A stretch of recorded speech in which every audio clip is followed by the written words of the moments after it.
Roll call when ready. Goss, here. Bennett, here. Glenn, Here. Banya, here. Pop. Any changes to the agenda? Any conflicts of interest?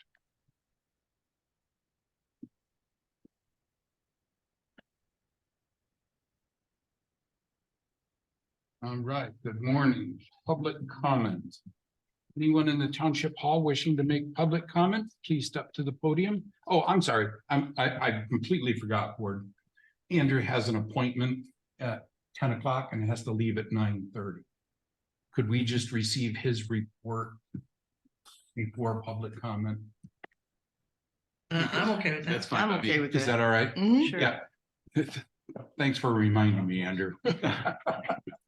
I wish I could stay longer, but I could not reschedule this appointment. Good morning, everybody. Andrew Butler here. Good to see you all. Just wanted to touch base on the status of the park. Everything in the park is quiet and closed for the winter season. Everything has been turned off and winterized. Currently, I have Mike Dwyer working on restoring the signs at High Prairie Park, Whitewater Township Park on the BCNA. He is sanding those and going to repaint and refinish those. After that fact, he will start to work on the individual site numbers that need attention, putting new 4x4 posts and putting new numbers on them. And after that, he is going to start working on updating and specific EAP literature for our park. We have encountered a few setbacks when it comes to the cart shed and office building being moved. We had a company come out to try to move the buildings. They were confident in the beginning that it would be a fairly easy job. After they started the job, they found out there was much more than they expected. They called the main person to come in to help them accomplish the task safely. At that point, the more knowledgeable person decided that they did not have the right equipment to complete the job. They tried, they left some divots in the ground, and then they left without fixing anything and left the shed in worse condition than it was, unfortunately. It's still usable, but they could not accomplish the task. Since that time, we have had Elmer's out to get a quote on moving the buildings. They said they could do it. Their quote was a little bit more than I was expecting. So we're going to revisit the job in the early spring due to weather issues that are coming. As in snow and inclement weather. I plan to call some people and get their opinions on best way to move the buildings safely to the desired position where they're supposed to be. But at this point, it's a work in progress. Everything else at the park is good. Any other concerns from anybody? Andrew, the posts that you talked about, those are the ones, the campsite posts, some of those that were rotted out at the base and Yes, sir. ready to fall over. Yeah, So many of them, that the 4x4 posts have completely fallen off and rotted in the ground. So we need to replace those. And most of the site numbers need to be repainted, stripped down, or made new. So we're going to go at that after this sign is completed. Okay. Thank you. Oh, I have Sure. one question. When will the website be updated? It's still showing the 2023 free camping weekend information, which was on there all last summer. That needs to be updated because people are going to be looking on the site for information. I have been in contact with Brick House, and that is on their agenda. I will call them again to make sure that that's something that they can fix quickly before it gets too late into this new year. Well, it will just save you a bunch of phone calls and emails. Yeah, if they can get that information there. Thank you, sir. Welcome. Thank you. Thanks, Andrew.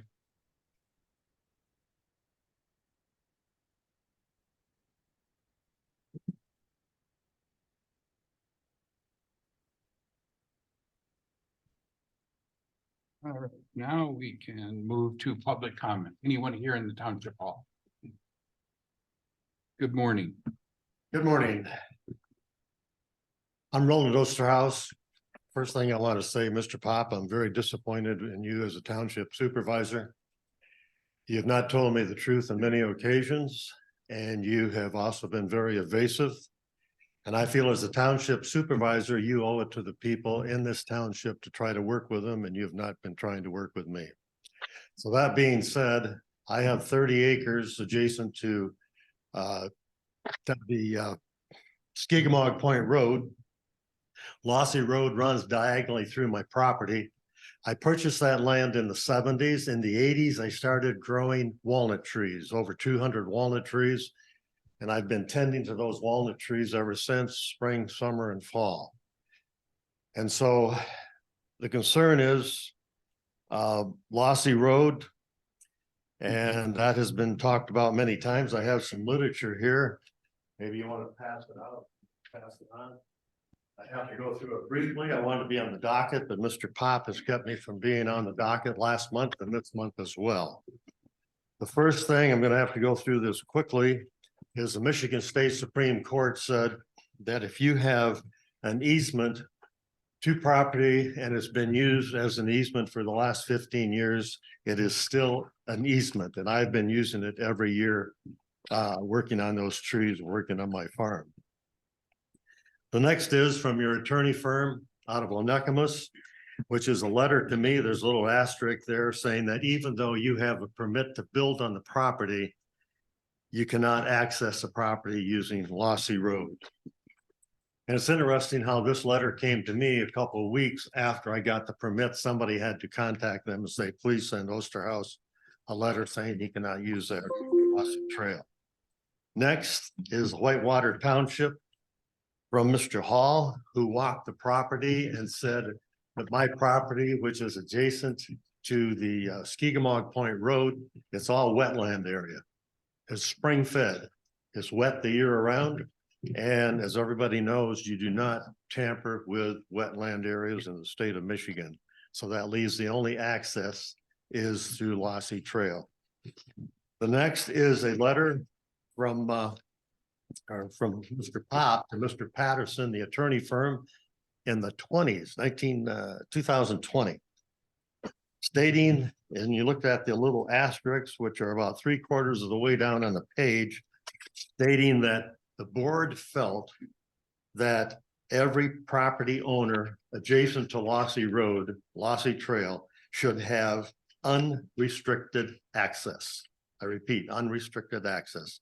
What changed the thinking since 2020? I don't know. Here are my options. Number one, I don't plan on suing. I feel that people, mature adults, can sit down and discuss something that's very, very important and take care of the matter. But that hasn't happened. Next, I have people, investment companies who want to purchase my land. And once they find out through the Michigan State Supreme Court that they have access, what the law states, they're going to have a lawsuit against the township. If the township says no, they can't use the trail, but they're going to sue, obviously. The other choice is to do nothing. And Mr. Pop, I believe, would like that because he's been dangling this thing for 3 years. 3 years. But I'm not going to give up on it because I'm going to lose a lot of money if I cannot tend to my farm. The other choice I have is to do what I have been doing for decades, and that is taking care of my farm. And the only access I have is on Lossy Trail. There is no other access. And so I will continue doing that. And if I choose to build a building for my farm equipment, I will do that as well. I do have a permit. And if Mr. Pop wants to pursue it and say, well, look, we're going to have a lawsuit against you because you're not supposed to use that trail, then so be it. But I'm not going to let that go to waste and lose thousands of dollars just because I cannot access my property. So hope you have a good day and a happy new year. Thank you. Thank you. Anyone else wishing to make public comment?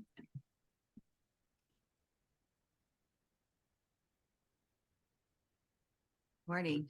I have a reviewing your agenda, consent calendar number 13, PrAC, November 23 minutes.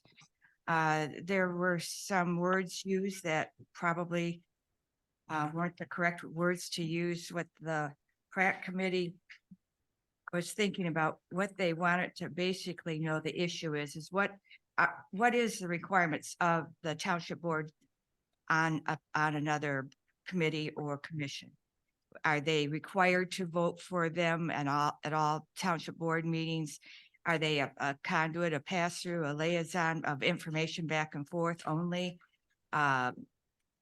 They were uncertain about that. I think that needs to be clarified in your policy and procedure or bylaws.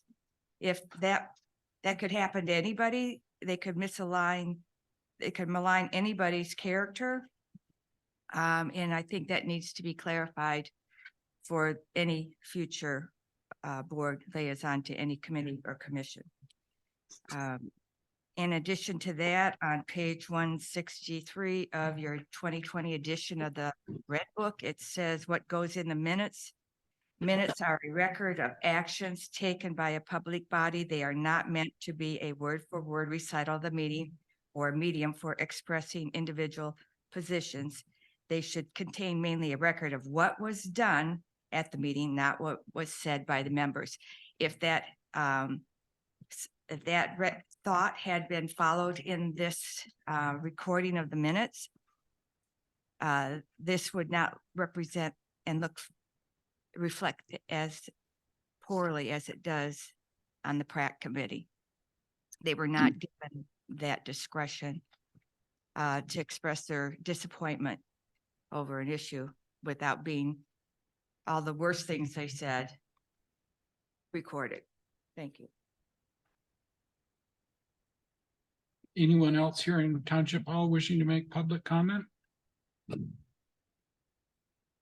All right, anyone out in Zoom land wishing to make public comment, please use the raise your hand function.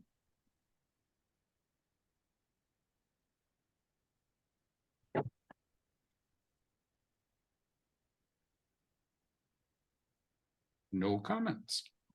So we will move into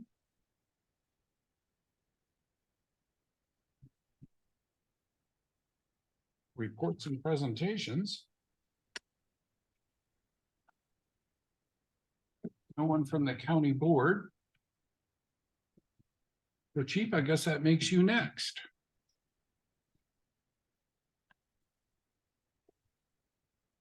Thank you. Good morning.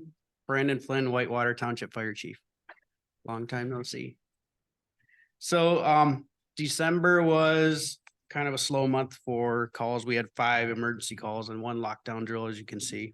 That brought our total to 113, and that's without a storm. So there's the regular, just average everyday calls are creeping up a little bit. I think we had a little storm last year that brought on.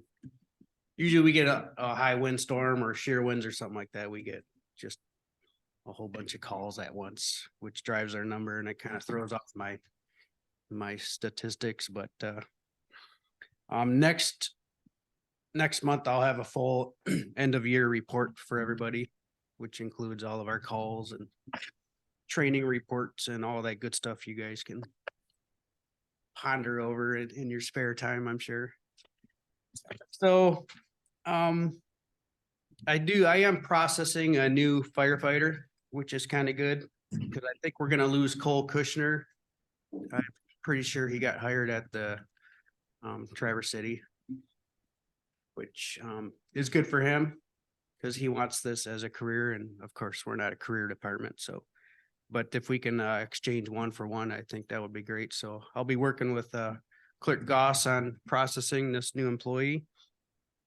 The brush truck is pretty much done. I'm just waiting for Heights Machinery to help out with transferring over that skid unit.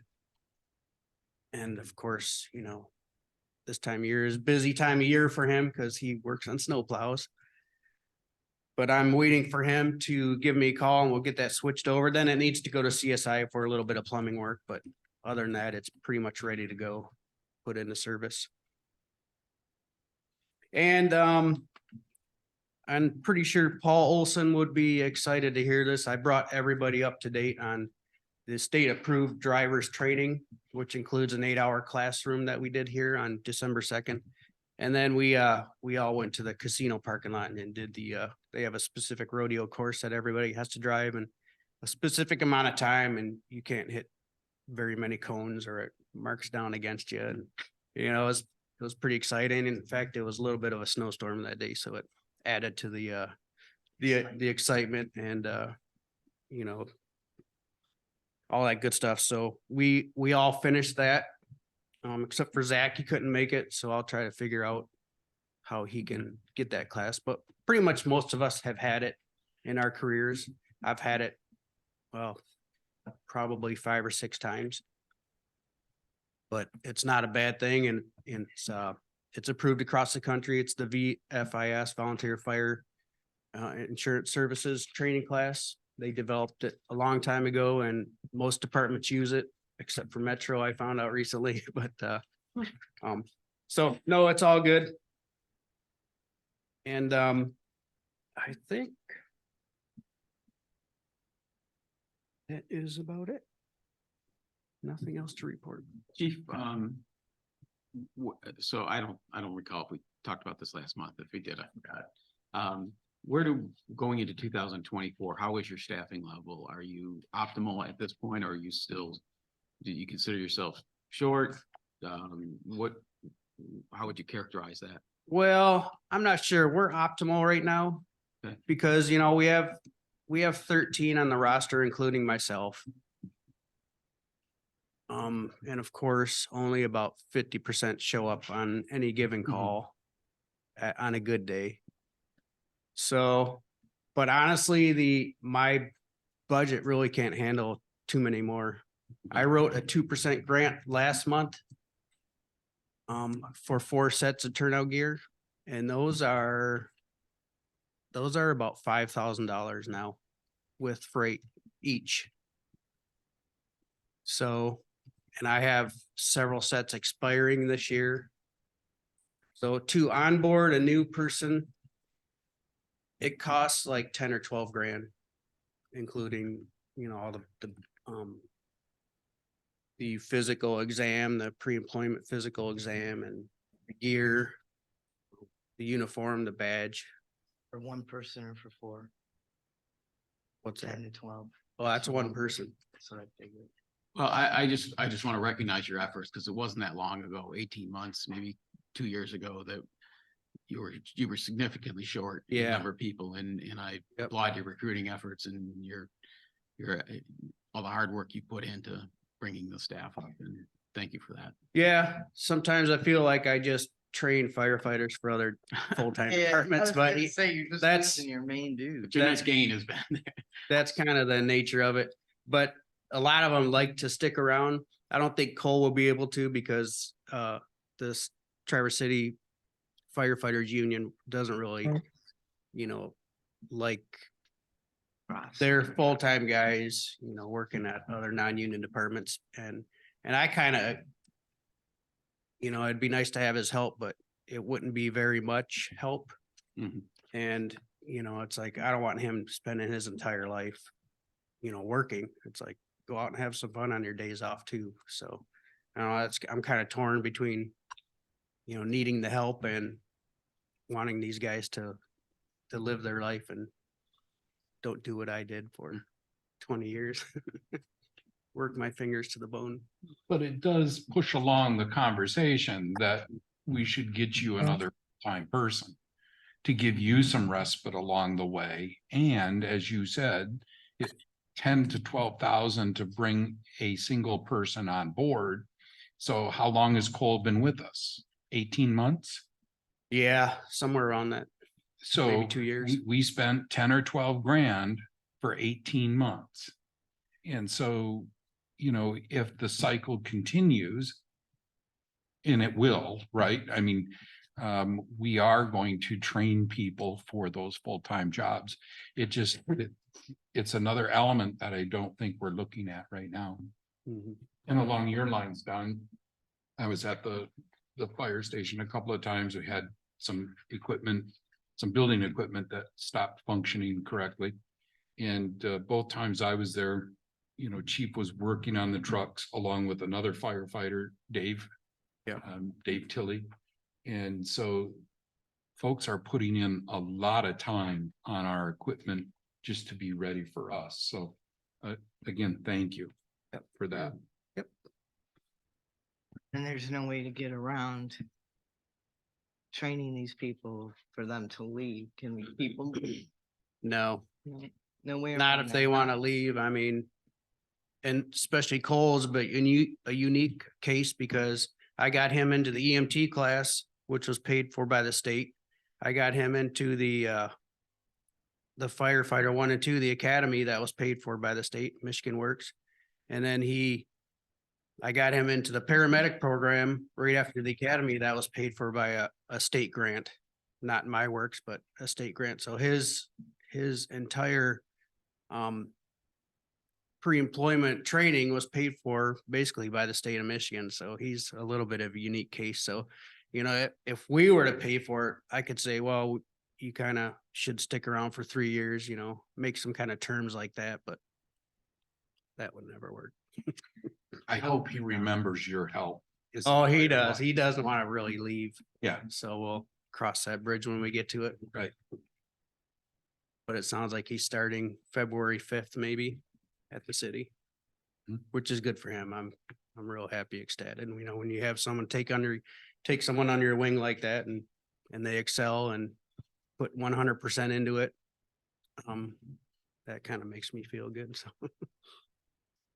anyway, we're looking pretty good to start out the year anyway.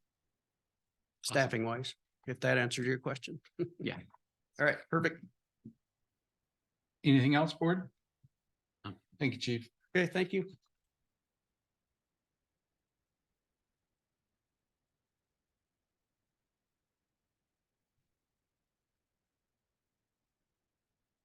Okay, the planning commission met on Wednesday night. We had a really good productive meeting. We worked on our budget. We discussed going out for an RFP on the survey and zoning for the map. Got some interesting things for budget time. And chapter 5 is out, ladies and gentlemen.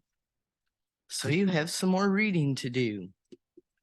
We also aligned our bylaws with the fiscal year instead of the calendar year. And that's about all that I got. Anybody have any questions? Yeah. Okay. Oh, we discussed all your questions too. Why would we need an RFP for a map? We're not going to use the county's mapping service? I thought we needed to check all the legal descriptions and the points Oh, okay. All from right. the surveyor. Gotcha. As Gotcha. Okay. discussed in All the right. group meeting. So that will be coming forward. After all, we don't know who made the map, so now we need to make it official. And then where do we find chapter 5? Is that on the Online. website? Should be online. If not, it is in the PC packet. It's on the website under the agendas for the planning commission. It's a secondary item underneath the agenda packet for. Yeah, he added it the day before the meeting. He didn't get it in the packet, so we put it in the packet as quickly as we could that night. And then we also put it on the website. Okay.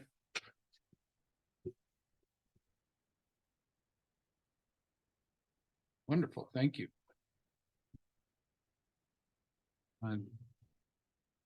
No report from Park and Recreation Committee.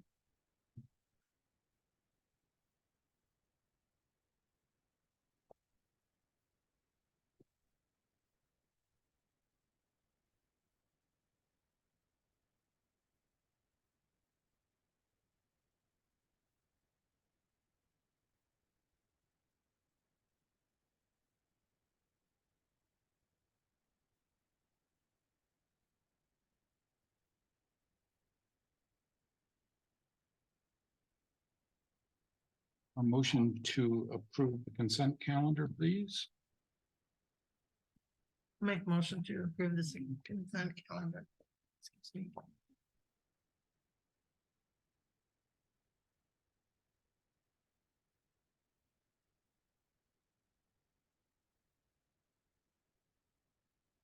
Is there a second? Okay.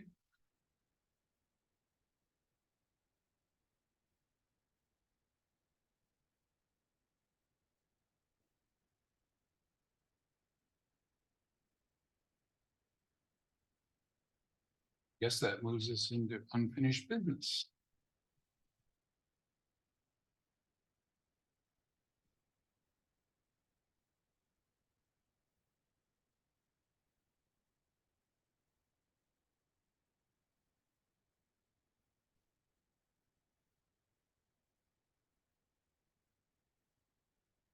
Since the printing of the packet, we had some more developments happen with respect to our IT vendor. As you know, as you all know, recent computer was purchased for the Planning Commission and provided to PC member Slopesma. And that computer, I guess, was reporting to the clerk's email. No. That's misinformation. Can you prove that, Ron? Well, I understand that it was sending verification code requests to the clerk's email. Absolutely untrue. Okay, well, that's what I was told by Bill Schaub. Matt from Netlink, called me yesterday.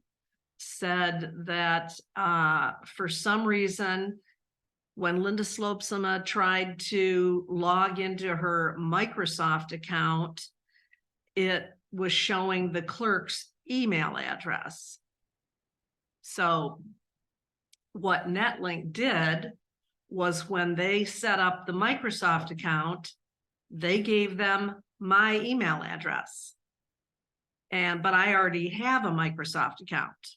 So I did not receive any emails from Microsoft or Netlink or Linda Slopesma at all until yesterday. I got this call and Matt explained what I just explained and said that he was going to send an email to who I don't know, apparently Microsoft, that was going to trigger a code to be sent to me.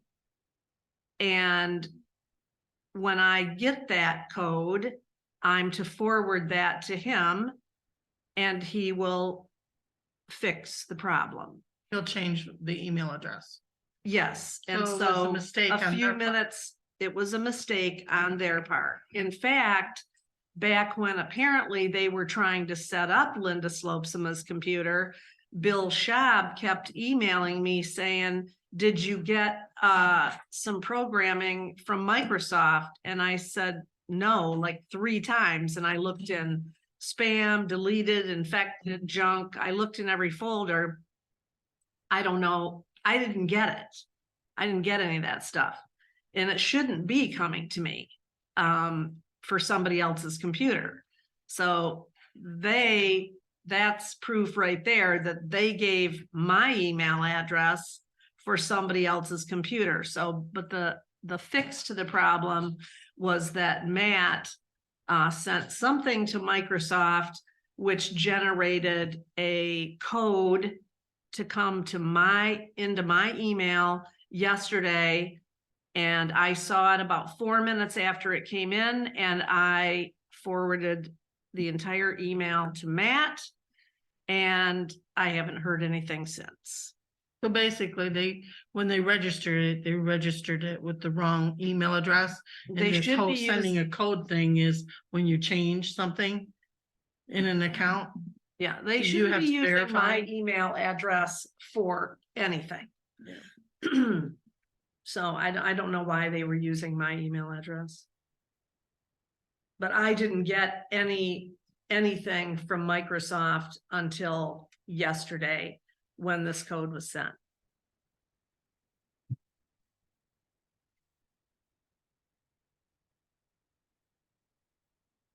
Above and beyond that, as you can see, Bill sent this next step process where everybody in the township who's gonna get an email box has to be present. Well, or your machine has to be. Right, Well, machine with password. I mean, the people, well, of course. passwords to your emails. Some people are using personal emails. Which is probably shouldn't, because that opens you up to FOIAs on your personal accounts. That's not recommended. Well, no, they're moving to a .gov email address. And in order to move to this .gov email address, something has to happen with whatever email account you've been using. And so yes, they're going to come here and we have to, they'll come into the clerk's office and they'll be on my desktop, my laptop, and Teresa's desktop. Same thing for mine. Right. That's what they'll be doing. No, if you're And having so- your .org email forwarded, just forwarded to a Gmail account, because you're not accessing through Outlook on your laptop at home, let's say. I don't. I have it forwarded to a Gmail account. I don't need that Gmail account once the .org is up and running. .gov. .gov is up and running. Or do I? Am I still gonna need to have it forwarded to that Gmail account? And do I need to, I mean, I set up one specifically for the township. It's not a personal account. I have a personal Gmail account and I have Whitewater Treasure at gmail.com. If you, the way I understand it, Della, if you want township email to come to your phone, Yeah. you have to also supply your phone Oh, okay. while they're here. That's what they said. They said company phones or whatever. Well, I don't think, we don't have any company phones. I'm not going to be having township email come to my personal cell phone. So I won't be supplying the phone. But I can still get it on my laptop. That's right. You Get it on Okay, your that's laptop. good to know. I didn't realize that. I don't, as far as this list is concerned, it's pretty comprehensive. They tell you straight out what has to happen and I like that. I like the list. So, you know, I won't have a problem. You tell me what day and I'll make sure that my office is open and my computer and the 2 laptops are ready to go. I just need a date. That's all. And mine's, do we need to use my office for other people's? Like if Don comes in or if Heidi comes in with theirs? I assume the meeting room, I mean, we should not schedule this anytime during a meeting, any kind of meeting going on. But I don't think there's any during the day, for the rest of this month. Yeah, well, I don't know who's gonna reach out to everybody and schedule it. I mean, I'm at the point where Chief, I know, is still having some email issues, but he just reported those to Kelly yesterday, maybe. Okay, and so, are we doing the right thing? And then why aren't the fire people on it? Oh, there's only 2 fire email addresses, I think, isn't there, Chief? No, there's at least 3. Well, you and the assistant chief and captain. Yeah. I think, yeah, so there's 3. Yeah, those should have been included too. Well, I'm not sure why they weren't. I think they were in the list, but as Chief states, he's having difficulty reaching out to everyone on the department. And so we didn't include everyone on the department. But at any rate, you know, the cost is getting to a point where, are we doing the right thing? I mean, we don't have a problem right now since we changed server farms. We're a long way down this path. Townships, counties are being encouraged to go with the .gov email address. We've all known this is coming and that there was a time that we were gonna have to, you know, have this set up on our computers, and people are just, you know, if they don't want to get it, see, here's the thing. So, you know, long time ago, the board directed me to set up PC email addresses. I spent a lot of time doing that. And then most of them did not want to use those addresses. It was a huge waste of effort and expense, quite frankly. Well, the And, mistake there, Cheryl, is that we gave them an option. That's If you're- right. If you're gonna go through something, these are the email addresses that the township has approved. Well, And that keeps it. Yeah. You don't Well, have they 10 haven't, people using one and 5 people using another. You People- standardize it. and people should be using the township email address. All these Gmail and Yahoo and all this other stuff accounts is just asking for things to be introduced into our email system that should not be circulating through our email system. You know, the county's already gone to this, Blair Township's gone to it. I'm not sure what other ones have. We've already spent some money on this. They've done a lot of work. I'm sure they've done a lot of work that we haven't been billed for yet. And to me, we need to be doing this. And if people want to get it on their personal phone, they're going to have to allow NetLink to set it up on their personal phone. Either that or get a township phone. Phones are cheap, you know, so to me, we're way past the point of return on this project. Are there going to be some hiccups? Yes, there always is with going to a new system. It's always a pain, but once it's done. Thoughts, Don?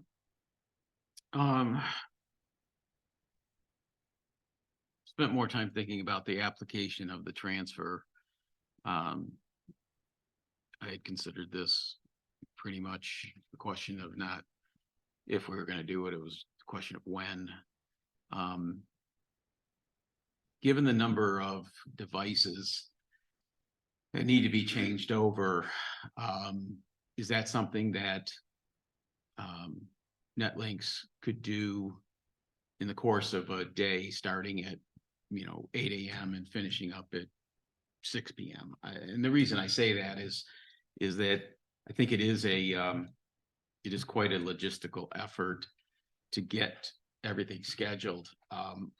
I would suggest that if we do move on this, that we, and in using Della's point, it's a statement, not an option, that from the period we have NetLinks available from, let's say, and you pick a day, a Wednesday, I've done just whatever, hypothetically, and from 3 p.m. to 7 p.m.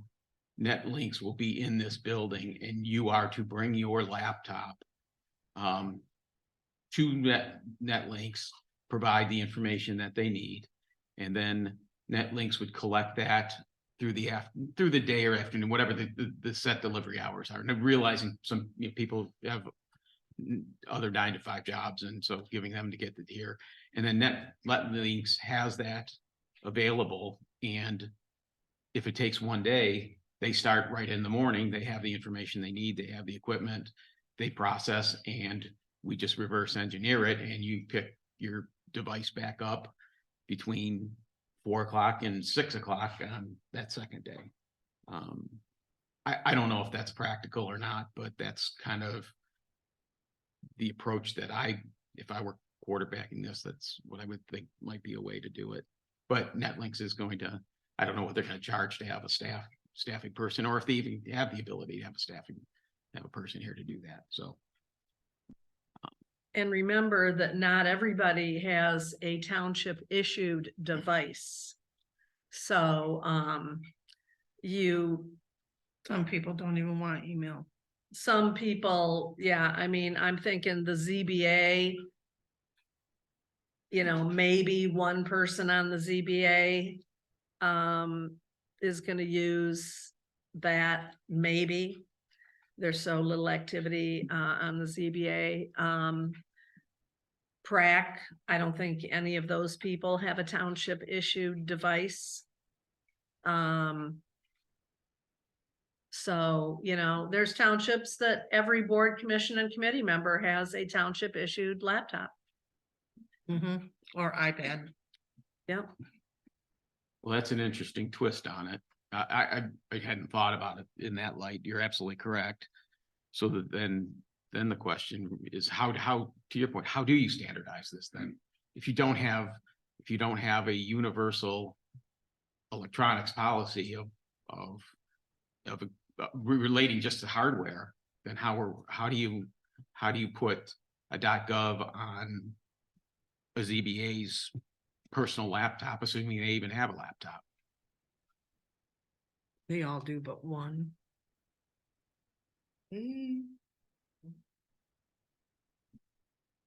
So, And he will never go. because electronic. that does, I mean, the Somebody move to on a that, PC that won't either. Skip.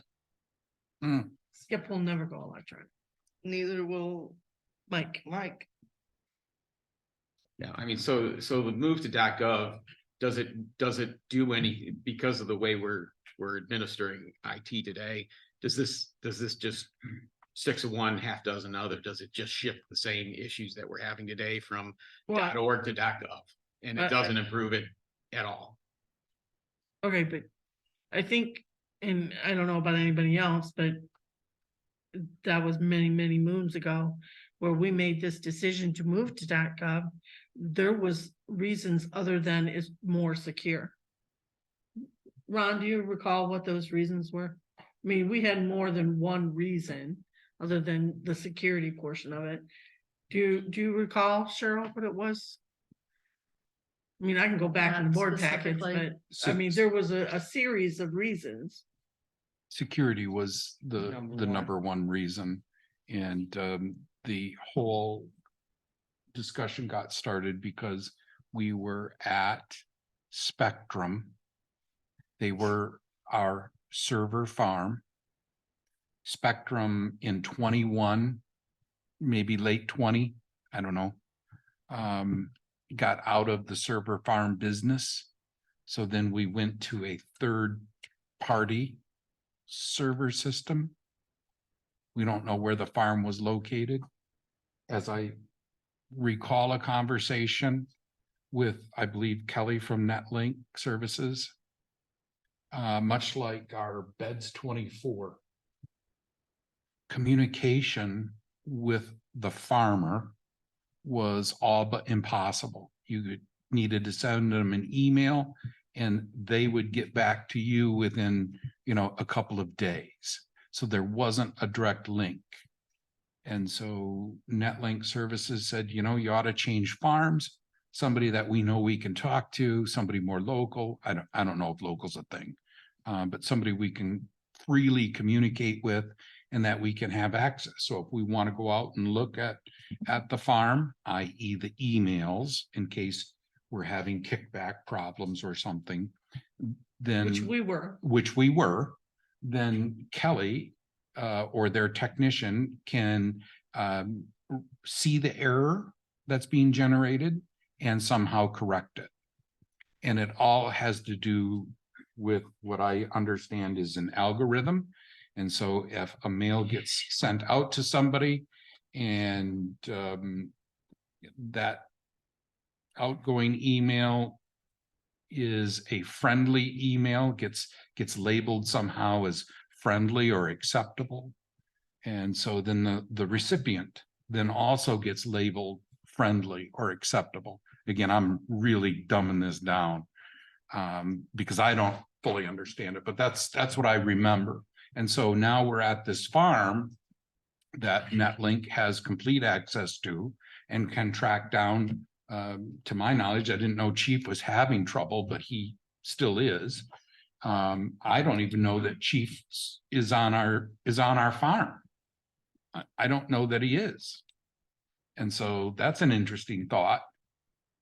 See, reading this, it says that moving our old email box data up to the new host which is Microsoft 365. Mhm. I thought we had to go to the .gov. This is why I'm asking your recollection. Because we're moving to the 365. Is 365 our new host? So it'll be our new email server. Yes, Our new host? Yep. So will they allow a .org? Or is that the purpose of moving to the .gov? I'm trying to get my brain back Yeah. into okay. what, because I don't have the paperwork in front of me to remind me. I fully understand. And so the only money we've spent on this .org or .gov thing is we now have to change farms again. So the farm that we went to, It was like, which I think is GoDaddy, if I remember I correctly, think. it right? was go Okay. to- I think it's GoDaddy. GoDaddy does not support .gov. So we have to make that farm switch again to a DNS provider, i.e. a different GoDaddy that does support .gov. At the same expense, Ken. Well, I don't know why again, it's that technical question is probably out of my realm. I mean, because I'm still getting kickbacks. And I email a lot.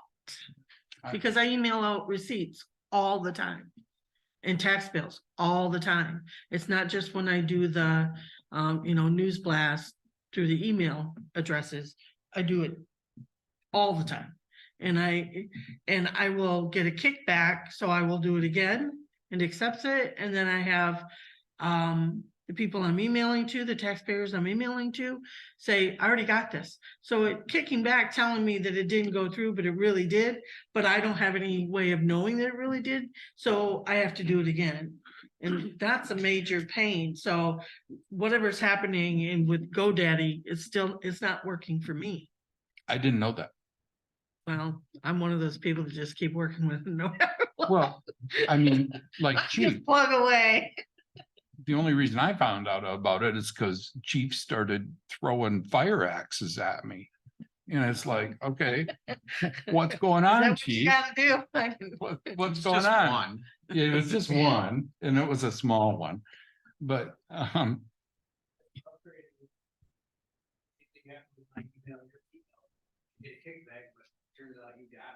yeah, But you don't know Yeah. that because you got a kickback saying he didn't get it. I think some of those undeliverable mail notices are bogus. I ignore them. yeah, I'm not gonna resend email. It's always happens on Gmail. Gmail is junk. I don't know why people use it. I'm gonna be switching off of Gmail on my personal account. And 99% of the time they got it, but you got a notification that they didn't. Yeah, but how can I just take the chance, Cheryl? I mean, people are requesting this information.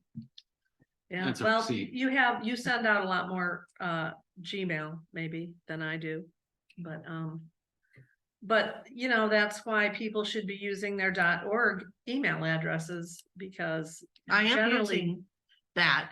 It's my Outlook that's telling me this did not go through. yes, I realize you're using it to send out to Gmail addresses. But you rarely ever have a kickback on a .org email address. I get kickback, mhc.net. I cannot send anything to the hospital. Yep. And I Really? work with them, not on a daily basis, but at least a weekly basis. And I don't know if it's us or it might be their security preferences, but. same thing with Green Lake. I can't email Green Lake, and I think they're a .org. Well, now, Chief and my problems with Green Lake and Long Lake went away after Spectrum did their did that migration thing a couple of years ago.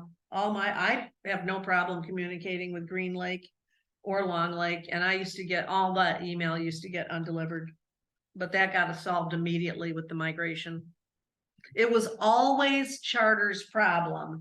And I talked to Charter, I don't know how many times about that and said, hey, they're not getting our email. I'm getting their email, but I can't respond back to them. And they wanted to blame it on, Green Lake and Long Lake. And as soon as that migration happened, that problem went away. It was always Charter. You were all three the same .org. Yep. Probably the same farm and the same homes. Yeah, exactly. You were all three the same. That's right. It was their problem. So moving to the .gov using Microsoft 365 should eliminate all that, right? The compatibility issues. I doubt it. Cause you're changing farm. I doubt it. I'd like to hear from Bill Schaub. I mean, I know we have, they've spent a bunch of more time on this. We're gonna get billed for that already, just sitting here. What time have they spent on it?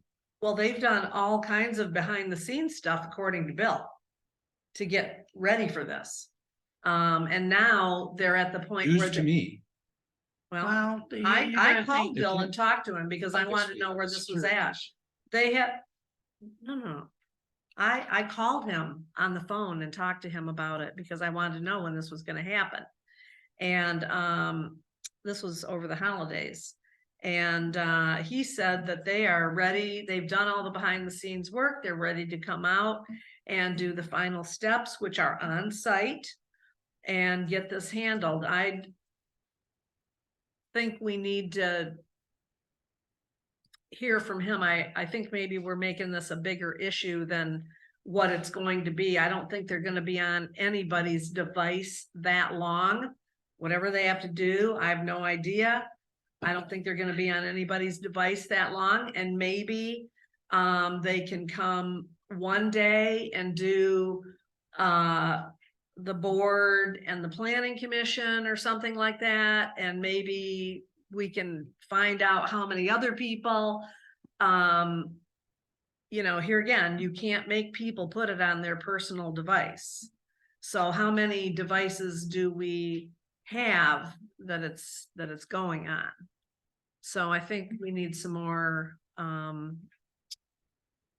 detail about exactly how much time they need with each device. I think this is a progression for this township moving into a standardized way of doing things. If we're gonna have committees that use laptops, we provide them. They get turned in when they no longer on those committees or like the planning commission, they turn them in, they get recycled, the new planning commissioners get assigned those laptops. Same thing for the email addresses. These are township owned email addresses that they should use just for township business. It's what other places do. They standardize it. That's right. That way everybody knows what's going on. Here's how we do it. Just like in any business, they don't want you using your personal laptop to conduct business. This is the same thing here. That's why, 6 years ago, I proposed putting in the budget money for all the planning commission to get laptops. Yes, you did. Yep, because I saw way back then, we need to standardize. And this is the same thing, to me, it's the same thing for the email addresses. You can't have, if you're going to be on the planning commission, use your planning commission assigned email address. Here it is. Here's your password. Don't share it with anybody. It's a standardized thing. And sign the laptop out to them. When they leave, take it back in. If there's a problem with it, our techs look at it. It's okay if they have personal laptops. They don't need to use it for township business. That's why we're providing one. Just like this is not my personal laptop. I use it for the township. Something goes wrong with it, the township pays to have it fixed. But I sure in the heck better not have all my wedding photos and my recipes and communications between my grandchildren on here that I'm saving, then maybe I've now invited in a virus. Do you know what I'm saying, Ron? I think it needs to be standardized. I have a personal laptop that I use when I'm at home. I use this for the township's business. And I think that's the reason why my old one lasted 12 years. I got a lot out of it. Can I hear from Heidi before you say what you were gonna say? Yeah, absolutely. Absolutely. Okay. Heidi, we haven't heard from you on this item. And before I ask you to speak, I consider your opinion on this very valuable. Please don't be offended by what I'm gonna say, but your introduction to the Microsoft world, I think is pretty new. And I welcome your interaction with it, and I'm impressed with your ability to stay calm in a frustrating situation. I can't do that. And so It gets interesting. thinking about those members who don't have a computer and probably won't, how do we approach them with stuff like this? And I've already generally, tried. you're Not, generally, what's your thought right. about You're this not gonna, conversation? you're not gonna change. You're not gonna teach an old dog new tricks. And it's a learning curve, definitely a learning curve to figure out Word and everything else. I just don't want to see any more expense from what we've already occurred. Didn't you say each email was going to cost so much? Is that when we changed to the farm? No, so we are going to go to a new program called Microsoft I get 365. that. I get that. And that's where all the expense came in. And that's where all the expense came in. Yep.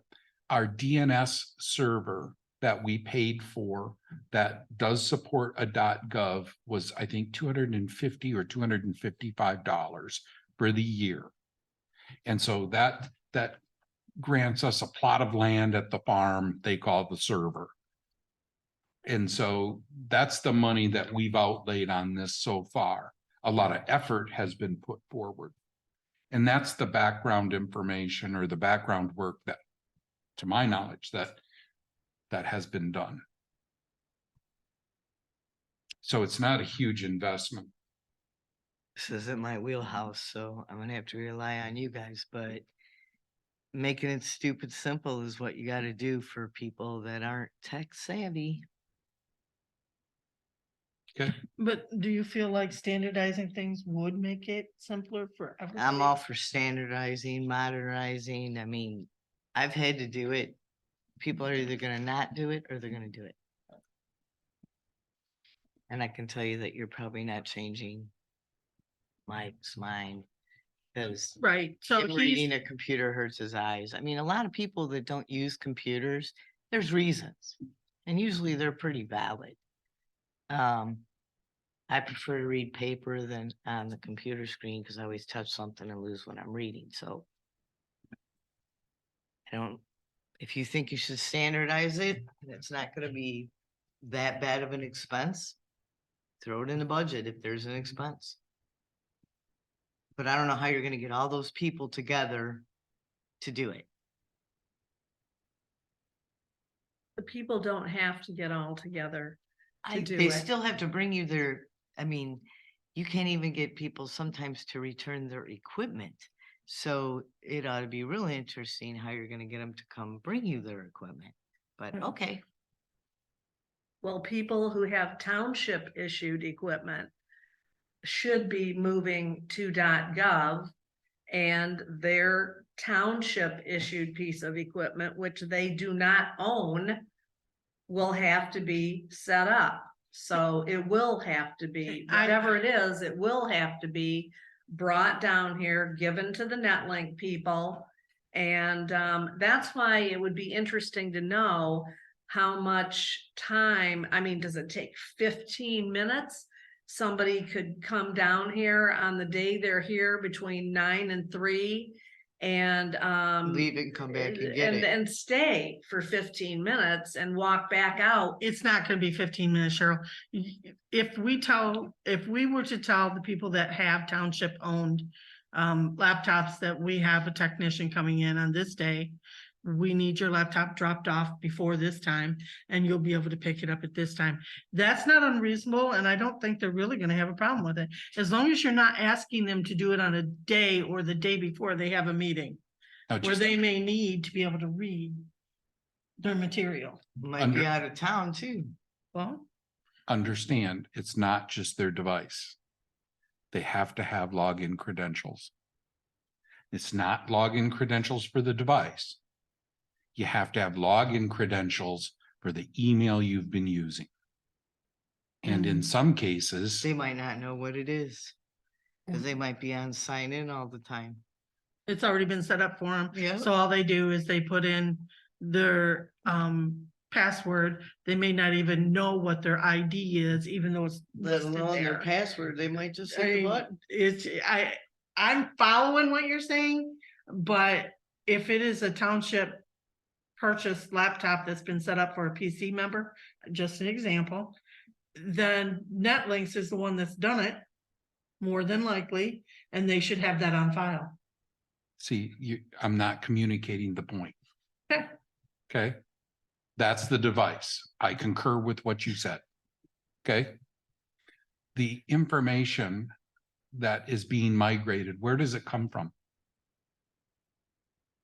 That depends, Ron, are they using the assigned PC.org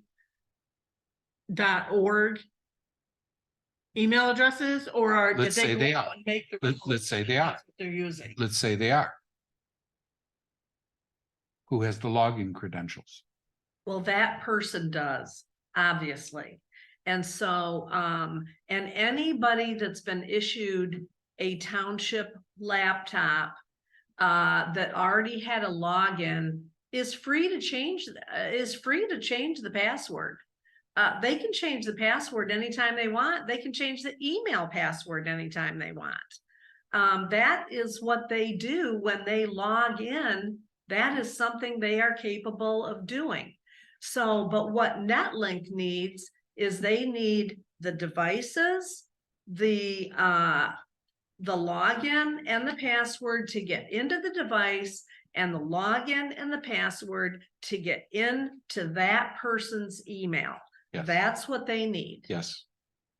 No, these people may decide they don't want to migrate any of the information on these new Gmail accounts that they've set up that they're using, or Yahoo accounts that they are using, whatever it is they've set up for, I'm just gonna use the planning commission.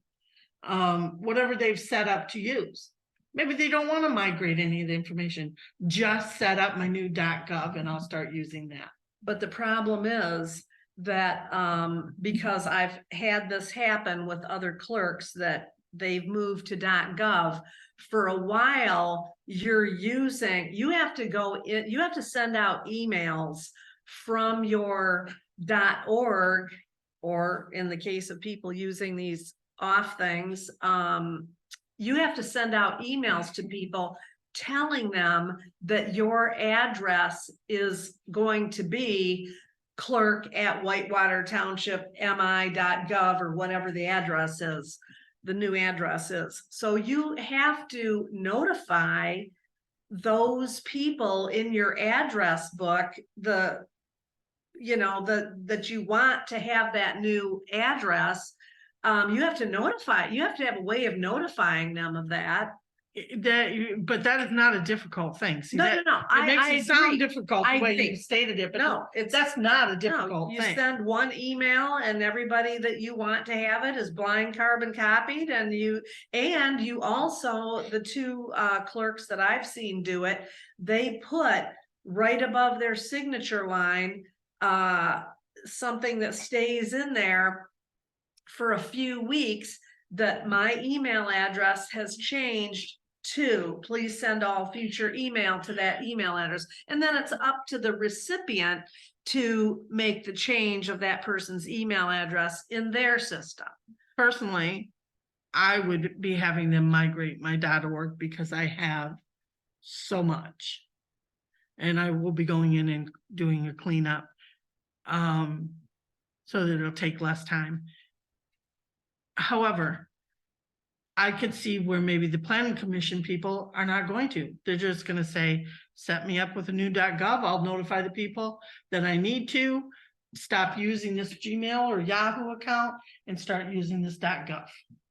So with that thought in mind, where does the board think we are at with, I'll say, record keeping, record retention requirements, I right? had a note on that. And so that's my concern there. And the discussion so far is, at least what I'm interpreting, is that we really don't want to make this a voluntary switch. We kind of want to make it mandatory. So everybody's on the same page. And so then it comes to mind, and I apologize, I didn't mean to cut you off, Ardella. Then it comes to mind, how many people, does any of the PRAC members have a PC township or township issued PCs that I'm aware of?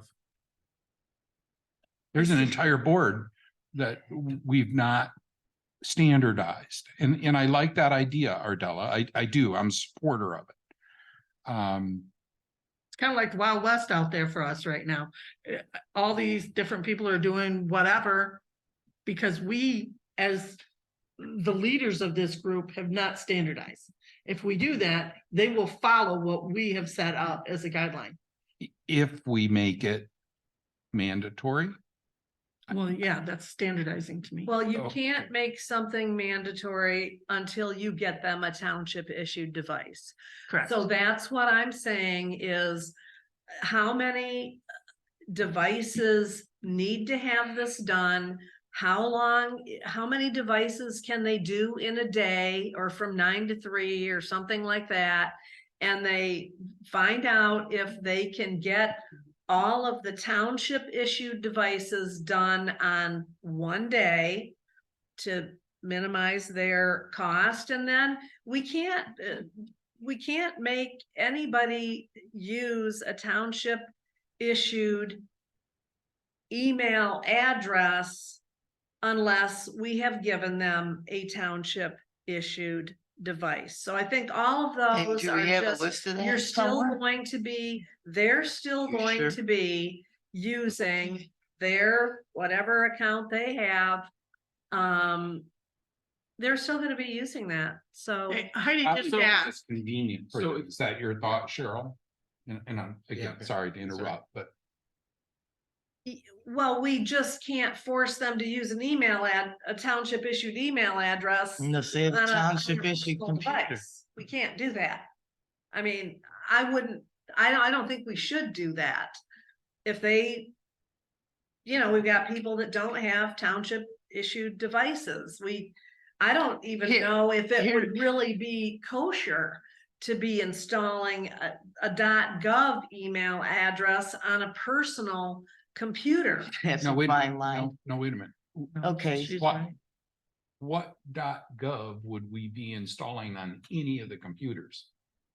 There's The- nothing being installed, right? It would be a link. So when we log on to Gmail, and I know everybody hates Gmail here, except for me, I like it. I like Gmail, so. So when we log on to Gmail and then we log out, nothing's left on that computer that we logged in on. We can go to the library and log in on our Gmail account. We can go to the library and log in on our .gov account. Yeah, you just need the password and the ID. Okay, but so then if it's just a link, that shouldn't, the thing that's gonna take a long time is migrating the data, that's gonna take a long time. So if you're saying it's just a link, okay, and they just go into that link every time, here again, I have a problem with forcing people to use something on their personal device. I don't think anybody's saying that, Cheryl. So don't have a problem with it. I'm Personal not has saying your that. Inventory. Okay, good. Yeah. Nobody's saying that. Heidi asked a question, how do we know what everybody's using? To answer your question, 99.9% of them get electronic packets. So we know because of the list where the packets get sent out to. For the planning commission, the ZBA, PrAC, what their email address is that they're using to get their township board packets. It's on a list. We have the listing up, so we know, are they using Gmail? Are they using .org? Are they using Yahoo? We know, they've supplied where At they want least- this information At sent least to. one of them is using a PC address, but having it forwarded to A lot of people do a that. different address. Yeah. So, they're not really, They're not I mean, logging it's a into the PC .org. address is a channel, but they're not really, they're not logging into, they're not logging into the, I've Got it. asked just a couple questions, because I'm confused. Confused on three, I got three aspects of this, and I just want to hear your interpretation of what this is. Okay, I'll use the scenario. And Ardell, I'm not picking on you. You have a laptop today. Yep. That's board issue or township issued. We would then, just like you have with Spectrum, you have a link. Spectrum calls up a generic interchange page. You type in your sites, your treasurer .org email, you have your password for it, and on your laptop, you now have access to it. I assume that that's the same process that when we describe a link, that there is on Ardella's computer, a link that she clicks to, puts in her specific credentials and accesses .gov. In the process of not only setting that up on Ardella's computer, they're going to take all of the data, all of the archives and the files that are in currently treasurer.org and whatever, and they're going to migrate that and basically populate the .gov to bring all that information in one spot. In your case, in my case as well, you have a third email address that you've used for township business. And Second. pardon me? Second. Yeah, a second. And they're going to do the same thing with that. They're going to take that information, which is a Gmail address or whatever, and they're going to migrate that into .gov as well. So now, and some of it may be redundant, but it's going to populate one-stop shopping. Is the way I understand that on a PC that's owned by the township. Here's the difference. Here's the okay. difference. On this laptop, I do not have Outlook set up. I don't either. The only thing I get on this laptop is the email that is forwarded to my treasurer whitewater@gmail.com. It's the only thing. Same here. I very rarely do I ever email anybody from that Gmail, because I don't want the citizens thinking that that's where you get a hold of me at. They need to get a hold of me at the .org. So for me, the emails that are forwarded to me on this laptop is informational only. You know, I get the same thing on my phone. When my laptop's not up and running, I know, and this is weird, I will get it on I'll have my phone sitting there by my desktop, and my phone will ding and I'll look at it and it'll be an incoming email that's been transferred from .org to Gmail, and it still isn't up on my desktop yet. I get it on my phone before I get it in my actual .org, and that's because that is set up to be 5-minute refresh or whatever. But So the scenario I just played out, and I'll just call it right now, based on what you described, where I thought now we have two permutations. A third is, and I'll not to again pick on a PC member, but I have a PC member that does not have a township issued piece of equipment, and they may be using the Spectrum interchange, the link, right. or they may be using a Yahoo address for their. Having So- it forwarded. like So she said. to your point, the PC member that is currently using the townships.org on their personal laptop, the same thing would take place. You would now have a .gov link put onto their personal laptop, assuming they voluntarily do that at this point. Then the migration would be then the townships.org into that and populate the .gov, and then also take their personal, the email, Yahoo or Gmail, and migrate that in. So now on a personal laptop, you've now condensed that down as well. I see that as a third permutation. The fourth permutation is somebody today that is not using any township.org and is simply using a Gmail, email, .net, whatever, and either willingly or forcibly by us, we put that Microsoft 365 Exchange on there and create and give them that address.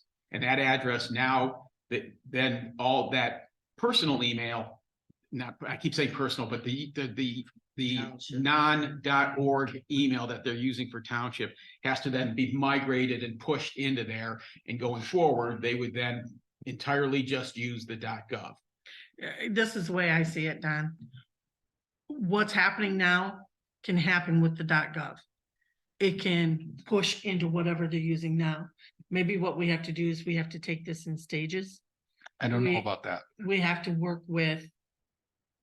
You can forward from the .gov into other Gmail accounts and Yahoo accounts. I couldn't don't you? know about that. Well, you can, because in Bill's, in the setup thing, it says to bring, or that devices that have to be available, it included phones.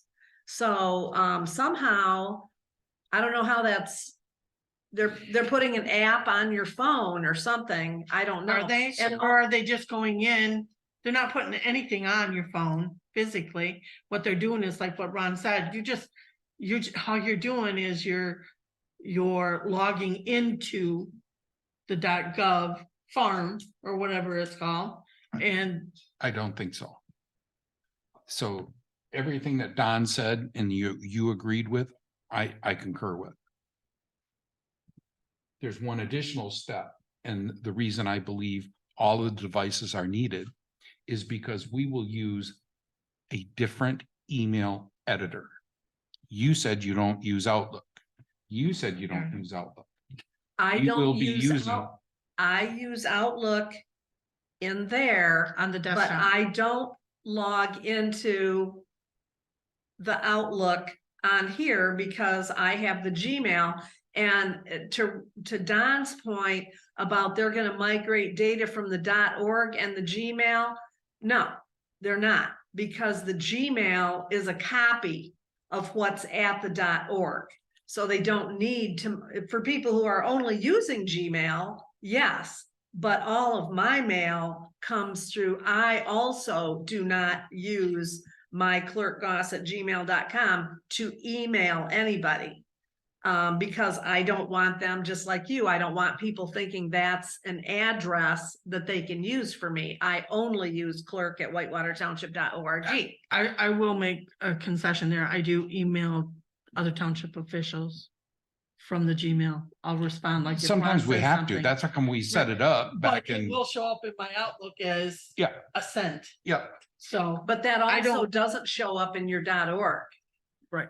So Which is If you need to go why back and find it. migration needs to take place of all accounts. correct. well, So- it'd be sent mail. So, You don't have to migrate sent mail. I mean, there is Anyways.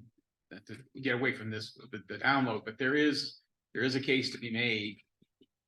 If you could stomach the expense, to Ardella's point of standardizing and putting hardware out there in everyone's hands, and it's loaded with .gov. And I brought this point up in the past. The transition of one member to another member and passing along that laptop has intrinsic value from the historical collection of data.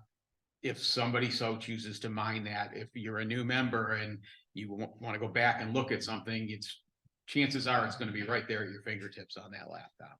Well, That has a value too. keep in mind that this laptop here migrated a 12-year-old laptop that has every single board packet. And I was the first one to use a laptop. For you. Yep, I was the first one. I brought my own. And Yeah, since we don't- so all this We don't do. all this historical data, just, as simple as board packets, the original materials, easily in somebody's hands without them having to go out on a website. I can see that. Yeah, we don't carbonite, we don't have any cloud storage, we don't, I mean, the historical value, at least from a treasurer, if treasurer's position to a treasurer's position, your laptop is going to be invaluable to someone. And so, at least I view it that way, that, but, I mean, there are some pros to standardizing the equipment, but the question would be, what's the cost? And, because, it's a one-time expense, but it is an investment because you're gonna get multiple years of life, because they're not getting beat hard. Nobody, it's not like you're using this at a job where you're pounding out keys 10 hours a day. If you were talking 10 years ago, I'd worry about the education of technology. But not in today's standards. Even the oldest of grandparents use laptops and tablets and their phones to talk to their families and stuff. So it's not like it used to be 12, 15 years ago, where people were afraid of new technology. I can think of one exception. Well, there might be two people that I can think of, but that's it. Even Carl Warble, he gets right on there and he does his thing, Yeah, tell So- pager. He's quite the surfer. Yeah. He's quite the surfer, but he doesn't stay on his pages. Whatever. So You still gotta do an inventory of where all your equipment is. You gotta find out how many people you gotta really put this .gov to. Then you gotta put it in budget season, because I don't think you're gonna get this done by March 31st. Well, we issued a pretty big purchase order, I remember, for this. I think it was $4,500 for Something this like that. migration. And so it's already been an approved expense, and I don't see abandoning this at this point. Yes, there's always logistics to have to work through and all that, but I would just as soon get a date set up for Netlink to come out here and get this started, at least get the board done. And probably the planning commission. ZBA, I think is not as important. PrAC, I don't know what we're doing with them, but I think we need to get this done. And I still have a security concern, I guess, at this point. Then you need to get that resolved Yeah. before we move forward. um, Any Gotta start security somewhere. concerns can be resolved by Netlink. They've When got they are this the all set up. security concerns, I'm not so sure about that. I had some confidence in them, but I don't at this point.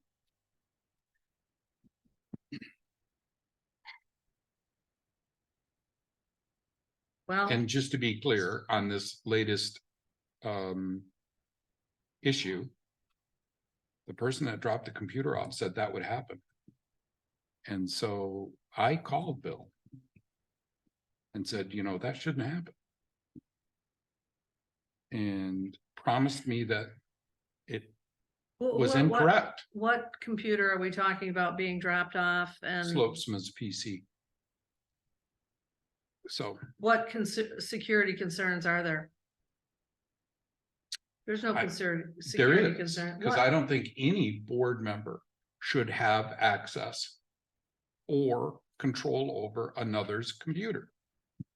No one but Netlink they've set up the computer, and apparently they've given it to Linda Slopesma, and no one has access to that. How And do then- they have access? And then why was verification sent to your email? Well, they had to change it once they verification made of the her mistake. computer was not sent to my email. You're right. They It's the wanted- software it's using. They wanted, well, when you get a Microsoft account, you have to come up with a password and all that. This is something you need to talk, I wasn't involved in this, okay? I don't know how NetLink got something to do with Linda Slosman's computer coming to my email. As I explained earlier, it never did come to my email. Nothing came to my email about anything to do with anybody else's computer until yesterday when Matt called and said, I'm going to trigger a code to come to you so we can get this issue resolved. They already know I didn't get any of any prior emails. I didn't get any of that stuff. They were looking for it, asking me for it, but I didn't get any of that stuff. But why were they asking you for it? Why 'Cause they didn't made a ask, mistake. why didn't they ask me for it? Why didn't they ask Don? You'll have to ask them. Well, I can answer that. Yeah. It's she's been years clerk. in the past. I mean, we've dealt with NetLink since when Carol Hockin was here and she was their point of contact. So many of these tech companies feel like the clerks are their point of contact for the townships, unless they actually have an IT person, and then Right. those people become their point of contact. I don't think there's any big conspiracy thing happening here. They registered it under the wrong email address or the wrong Which was brought to their attention. and I heard you, Ron. I was here when you talked to them Mhm. about it. It was brought to their So attention. somebody in their company made a mistake. Why are And they it got using fixed. anybody's email address here to register anything? They should have their own email address that those type of things can be sent to. But it was a product, wasn't it? It was a No, product. no, it wasn't a product. It was a Microsoft account. When you get Microsoft products, you have to set up a Microsoft account. I was not sent the product. See, that's the thing. She got a brand new Microsoft product. Right. It should have been set up brand new. So it sounded to me like somebody made a. And has somebody Shortcut. given her and used why what was is- already and- registered, A- and that's how Cheryl got tagged. It's fine. and first of all, and this whole begs the I question. mean, it could have been me of- that got tagged. As soon as Linda Slopsima got appointed to the PC, she should have been assigned a PC email address Right. that was not being used. So whoever fell down on the job getting that done is the person that's responsible, because that is the email address that should have been used. To my knowledge, she doesn't have a PC whatever number at whitewatertownship.org email address. And why is that? Because Who we don't fell have down on anybody the in job? charge of those things. That's right. That's why. So NetLink is doing that stuff. Apparently, no one asked for her to be assigned an unused PC email box. And therein lies the beginning of the problem. She doesn't have a township issued email address. Otherwise, that is the email address that should have been used for her Microsoft account. So there's the first problem right there.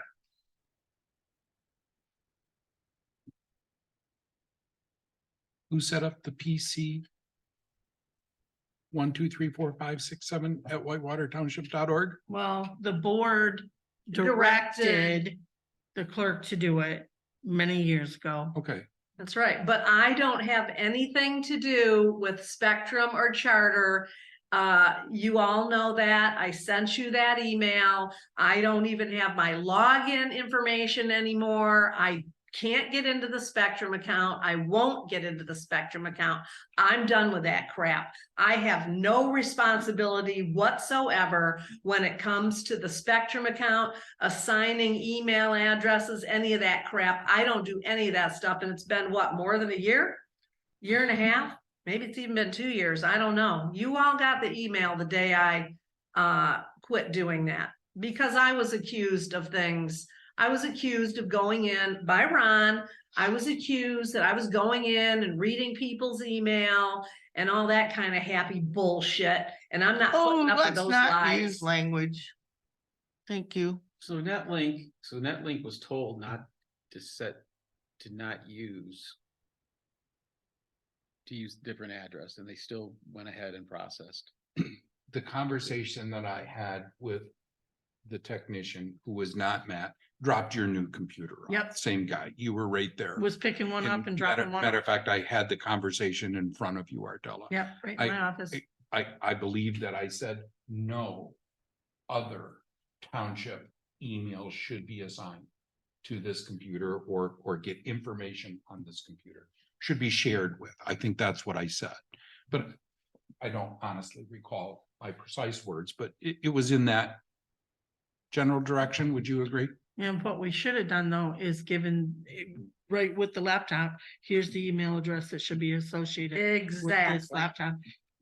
And I don't think we did that. And if So- we had wrote it down, then the guy that picked it up wasn't necessarily the guy that worked on it. Where the translation, what could have got missed in translation, Ron, is all I'm saying. And that's why I went directly from that conversation. I spoke to Bill. So Bill's in charge of whatever happens out at Netlink, in my opinion. Maybe I'm wrong. But he said that would not happen. He And- said it would not And happen. did we give him an email address then? I'm sorry. Did you give him a new email address to use then? No, They because, gotta have one. okay, so when Netlink sets up a computer, in this conversation also took place in front of you. They have their own set of documents or passwords or accounts. And so they set up a master account. They called it, what did he call? An administrator. He called it an administrator, if I remember correctly. So they're the administrator on all of the computers. Okay, So they set up, but they still can't use their email account. They still have to have. oh, but they do. One of our. No, the only accounts to the set only it up. email address they would need would be the PC or Planning Commission 1 or 2. That would be that connectivity. But in terms of activating any of those products or any of that, all that stuff is set up by an administrator under one master code. I do know that.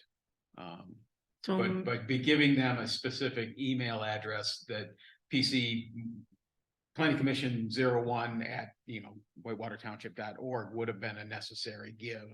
That's right. To give it, but that would have been the extent of the information that would have been a need to be provided to them. Because they should have then, because we basically designated them as the administrator, correct? I think we Yeah. did a couple of months ago. I thought we did as well. That's what I So- thought. My understanding, So- they are handling the Spectrum account. They can go in there and they can assign a PC email address to a new planning commissioner. So when you talk to Bill and They just said, weren't asked to. well, that's not, Bill, that's. When you That's talk to kind- Bill, either not giving him the specific planning commission 1 address is a completely different issue than Bill acknowledging that all the administrator codes, he doesn't need to be given those by us. We don't have those. That is what we pay Netlinks to be the administrator for.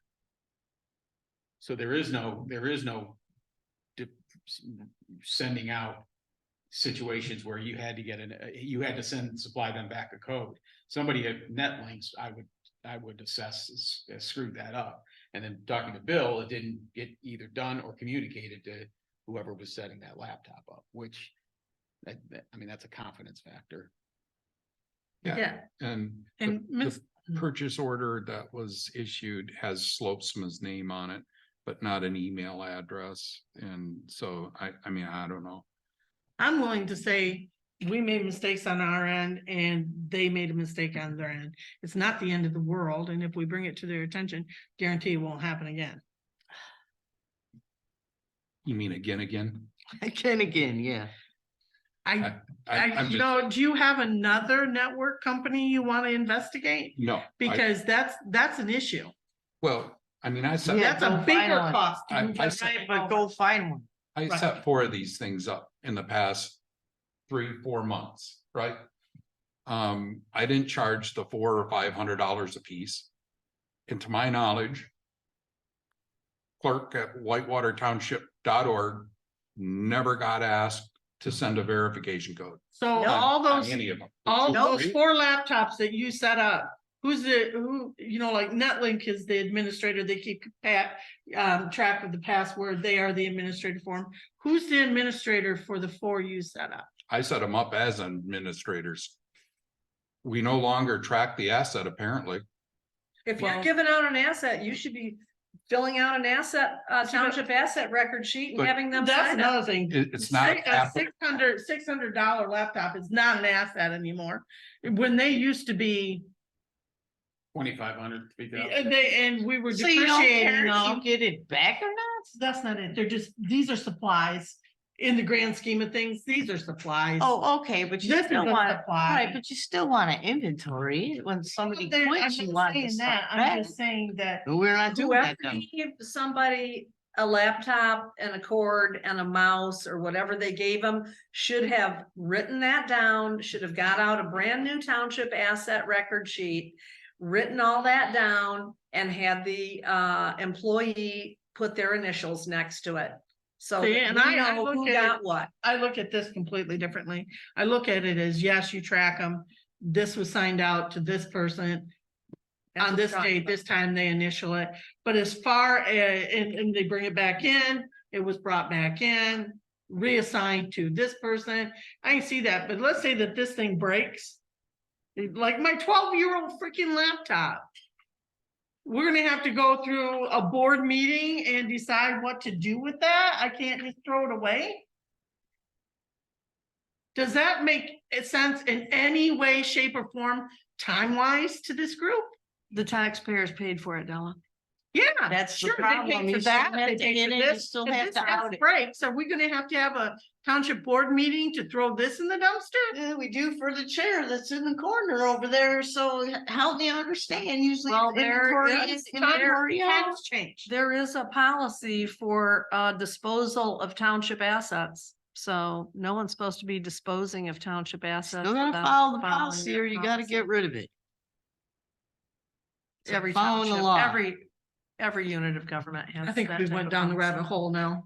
Yeah, it's going on, what is it, 11 o'clock here and we're still on the first unfinished business agenda item. We need to move on. I'm gonna call Netlink and have them come out and do my. And maybe I'll just well, I can't deliver my desktop over there. I think we need to I get. think this you need a plan migration from going. Netlinks to At this know A, late B, date C, now D. to suggest that we're just going to abandon this is not an option, in my opinion. And I will just make this statement. I am for moving forward with the .gov. I think it is security wise is the best solution for the township as a whole. My laptop, my desktop have a lot of sensitive information on it that if I was to be hacked through a .org or a Gmail email coming in and it locks up my system for this ransomware stuff. I know I'm supposed to have antivirus on it and I do, but everybody builds a better mousetrap out there. And what happens if one slips through? I mean, I'm real careful, but it happens. It happens to big government facilities. Yeah. And my understanding is the .gov is supposed to help eliminate that. I can have my stuff, all my old data that according to the retention cycle, I will follow that, removed so that my transition will be easy. I will be ready for this list of 1 through 8 when this governing board says we're going to move forward. Or not. I think you need a better plan, but. Just Says my the 1 opinion. through 8 plan. No, it's a start of the plan, but then who's gonna do all this? Everybody's responsible for these 8 things. Who's gonna track it? Who's gonna make sure everybody else does it? Well, we're not gonna make sure everybody else does it. Everybody's gonna do their own. And that, because they're the ones who have access to their email. So they're gonna do their own, and then Netlink is gonna come in and do what it is they need to do. I'm gonna be ready. I suggest we not do it on a Monday because Mondays are extremely busy, especially for the clerk's office. We get a lot of mail on Mondays, a lot of email on Mondays, and things kind of taper off a little bit over the week. But a Tuesday, Wednesday, or a Thursday sometime this month works for me. So I want to move forward. Cheryl wants to move forward. What does everybody else think?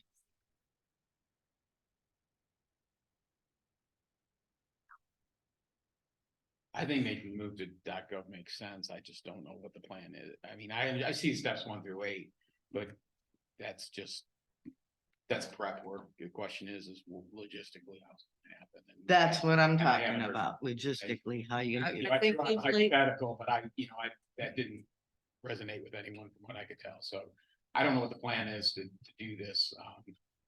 I think the plan is laid out in steps 1 through 8. That's what they need. They need to come out here and do the on-site portion of this work. That's what this is about. They've done all the behind the scenes work and now they're ready to do the on-site work, and people just have to have their devices available. And I think the plan is, Don, is that you do the people that have assigned township laptops first. And then we address the second stage of people that don't and migrate them into their township laptops and set them up to begin with the .gov going forward. I mean, that's in a simplified listing, that's how I see it. So following up on that, my concern is that everything will go perfectly smoothly with the migration of your email account, Cheryl's, mine, Don's, and Heidi's. It goes perfectly smoothly. Okay. Right? I'm liking this so far. Okay. And so Oh, I I've can't got wait. everybody else with the township computer stacked up behind us. Because we've left our, Cheryl's desktop will be here, so we can come in at 8 o'clock or whatever time is decided on. And we can start with the clerk's office, or we can start with your office. Well, we have 3 devices in the clerk's office. Okay, so we can start somewhere. How do I stack up the rest of the people who are gonna have to give personal information potentially to make that migration? And so I kind of like your recommendation, but let's just schedule 3 of us. Or let's just schedule the 2 of them first. And see How long it takes and how it goes. see what kind of problems are not found yet. And Sure, that- using those 2 as the guinea pigs, sorry, guys. Well, I didn't want to say that, but it's more, I was Matters to thinking me. sacrificial Should be lamb. pretty easy for me. well, it would be more real life scenario, what you're gonna find with planning commission, PrAC and ZBA. And then let's just say that things go really smoothly with those 2, then it's only 9:15, right? And so Netlinks could then jump onto mine. I mean, I can do without my computer or email for a day, not a problem.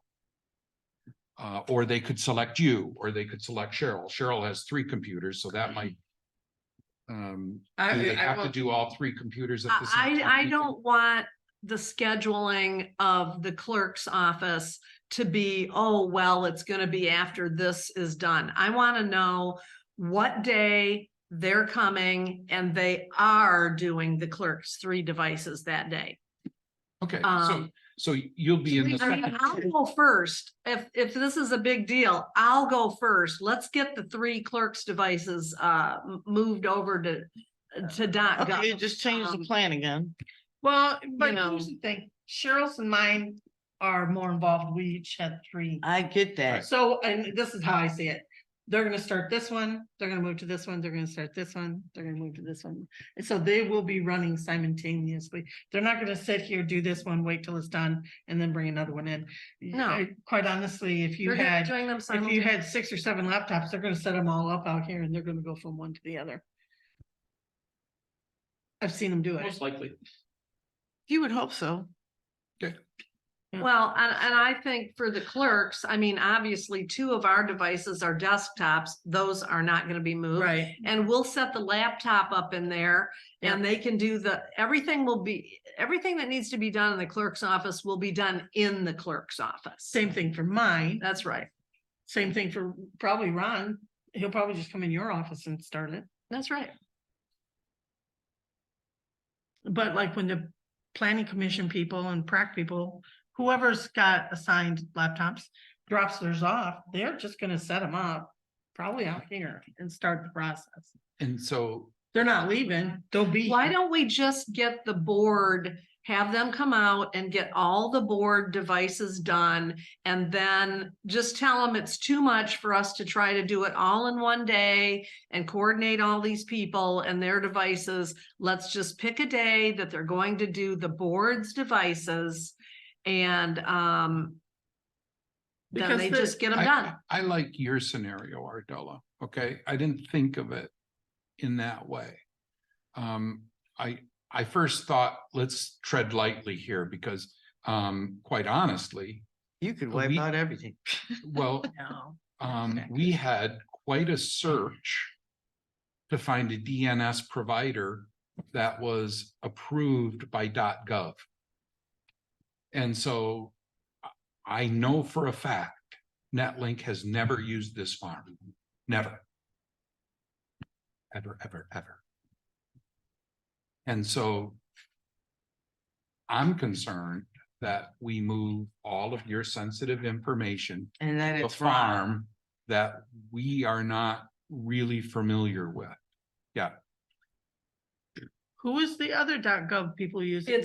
It's not moving it and deleting it from Outlook. It's just copying it over to the .gov. The Outlook accounts are still gonna be able to be used. It's a, That's true. it says it right in the thing that it's gonna be several weeks before the old accounts are deactivated. So that's not how this is gonna work. so with that thought in mind, let's say we do the board on a Tuesday and everybody. My next question was, I consider the board's computers probably the most used. And then I consider the PC and anybody else who has an assigned computer, like Andrew, for example, I consider them less used than the boards. And so why don't we just say that we're going to start with the board computers and then sometime on that Tuesday, everybody else with a township computer will drop them off. We'll line them up around here as you kind of indicated they might do. And then they can, work on all of them individually, but yet together. Yeah. Is that? That sounds good. Reasonable? Yes. So if I asked Netlink for 2 days and Tuesday, Wednesday, or Thursdays. Wednesdays, depending on what week it is, might not be real good for the planning commission. So thinking about, Wednesdays. I'm sorry, I said, leave it off So we're Wednesday. doing just the board right now. So, Yeah. but I would also have those other ones dropped off. Oh, yes, okay. On that day. Yeah, yeah. Right? yeah. So now Thursday's looking pretty good.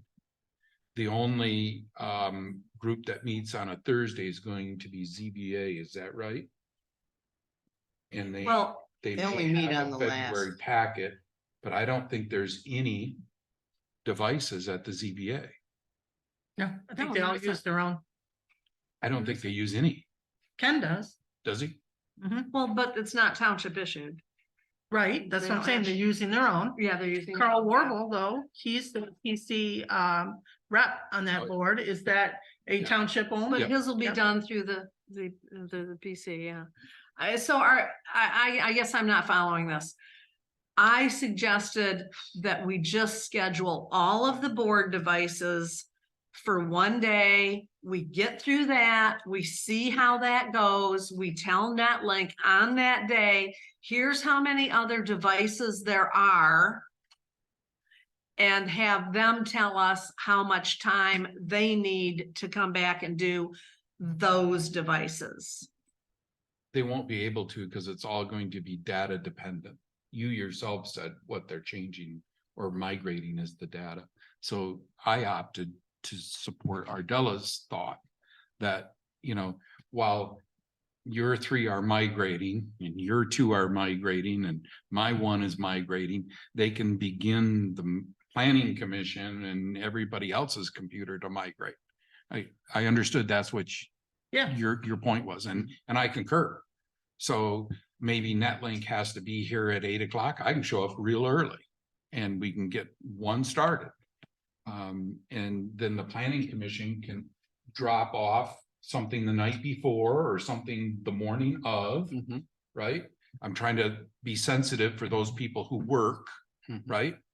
yeah. they I try. can meet somebody here the night before, which would be potentially a Wednesday after a PC meeting. Collect their devices. And, if there's a question about somebody who has, let's say, a personal email, and I'm thinking of one person in particular. If there was a concern about giving the login credentials for the email that they're using, then that could be a telephone conversation. Is Between that, why could they not just write a note? This email account is personal. Do not migrate, do not access. I mean, you either trust your, well, there has to be that communication. Yeah. Right? Okay. And so, I think having a telephone number sticky noted to the top of a computer, if Good it's a idea. laptop, that way the NetLink technician can get right in touch with the user and say, I'm thinking that this login number is a 2, but it's not working. Oh, I meant to write a 7, or your 7 looks like a 2, whatever the case might be. they can get a hold of. They can get a hold of the person who operates that computer. Mhm. Sounds doable. I don't even know why I pulled up my calendar. What day are we gonna do this? I say a Monday. It's the best day for me. Doesn't matter to me. Wednesdays are out for me. I usually work. Are we picking a date or a day? Well, I think you need to ask Netflix when they can come here first and Well- get the Well, dates no, from they them. want us to pick a day. That's, Yeah, here's the thing Gosh. that you're looking at a calendar here, we have to work around the PC, prac. And I don't think ZBA is gonna be as big a deal. But we have to work around at least those 2 and our board's done for the month. This is our meeting that we Those had to be PC. concerned with. Close PC. PC's done, so now when's pracs? They meet the after. 23rd. The 23rd. So either we pick like the 30th or the 16th. Well, Prax's Also, not I even involved. You're believe, just I don't using- know for a fact, but I believe it's possible that Melissa Melton's laptop that she's using is also her work laptop. I don't know that for a fact. But it. She if may it's- not be able to. We're be only talking without about that. migrating. We were only Township talking about the owned. PC. Okay, I thought we were just talking about the We're PC talking and the about- board. No, we're talking about anybody that has a township owned. Oh, Yeah, good, okay. Don's going to get his calendar. Apologize. So anytime after the 23rd or the week before, Pratt could actually have theirs done. And Plan Commission's done with their meeting. Well, after today, we're done with our meeting. So anytime actually the 16th to the 19th or the 24th forward is days we should be looking at to ask Netlink to come in. 16th through the 19th. Yeah. Or the 24th through the 31st of the month, I would think. Now you're getting packet stuff ready. Yeah, This is a logistic nightmare, but nobody's looking at it that way. No, Heidi, don't be a defeatist. I'm not, but we keep changing the plan, so it's kind of hard to Listen, do nobody's this. changing the plan. We're trying to figure out. we're a trying to date. figure out what the plan is. And so, I propose Wednesday, January 24th. Now you're getting into packet. yeah, I'm knee deep in packet. Well, Could we do 2 everybody's, days? everybody's knee deep. I got an election coming up. I'm knee deep in my election, okay? I'm thigh deep in my election. Yeah, So, your election computer Today, is not being changed to a .gov. But my computer- election computer only gets used on election day, okay? The rest of the time, us getting into the qualified voter file happens on our desktops. Okay, and once in a while on this laptop, okay? So the election computer is not even entered into this. That doesn't have, I can't get on email on there.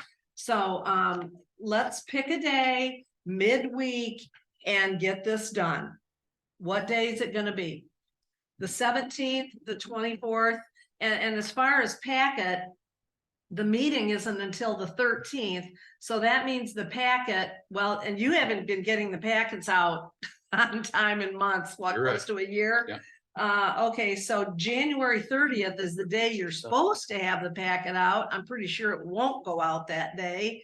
So let's do it Depends if I have all the. the 17th or the 24th. I say we give Netlink those date ranges that are Della. And so if those date ranges are good with everybody, What are those again? Pratt is on the 16th, you said, right? 23rd, they've moved their meeting this month. So sorry. So 16th through the 19th.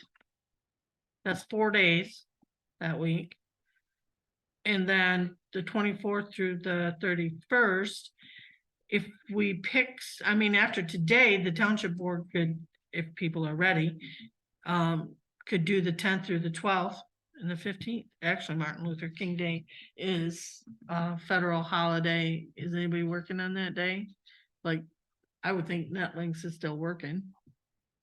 Maybe not. I'll make a motion to give Netlinks the date range of January 16th through the 19th. And January 24th through the 31st. I'll second it.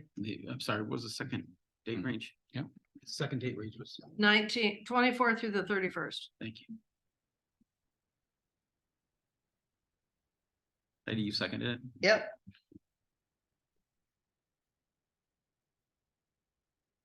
So checking your personal schedule for work day. I'll just hand it to you. I'll meet you early if I gotta work. Okay. Don, what does your schedule look like? I, Were you able to find it? I can, yeah, I can work through that. And if need be, I do the same thing. So, Okay. yeah, so we're good. And so then I'm gonna send out this date range to I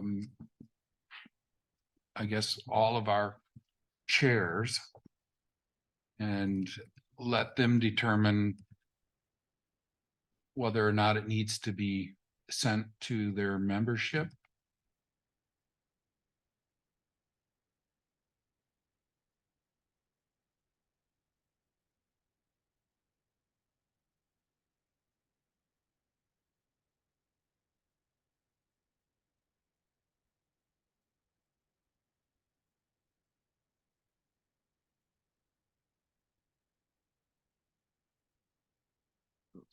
36.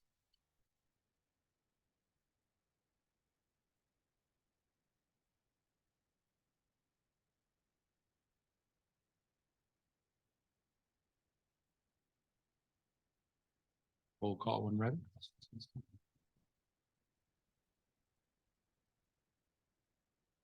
Volume, Yes. Bennett, Yes, Pop, Yes. Glenn, Yes. Goss, yes.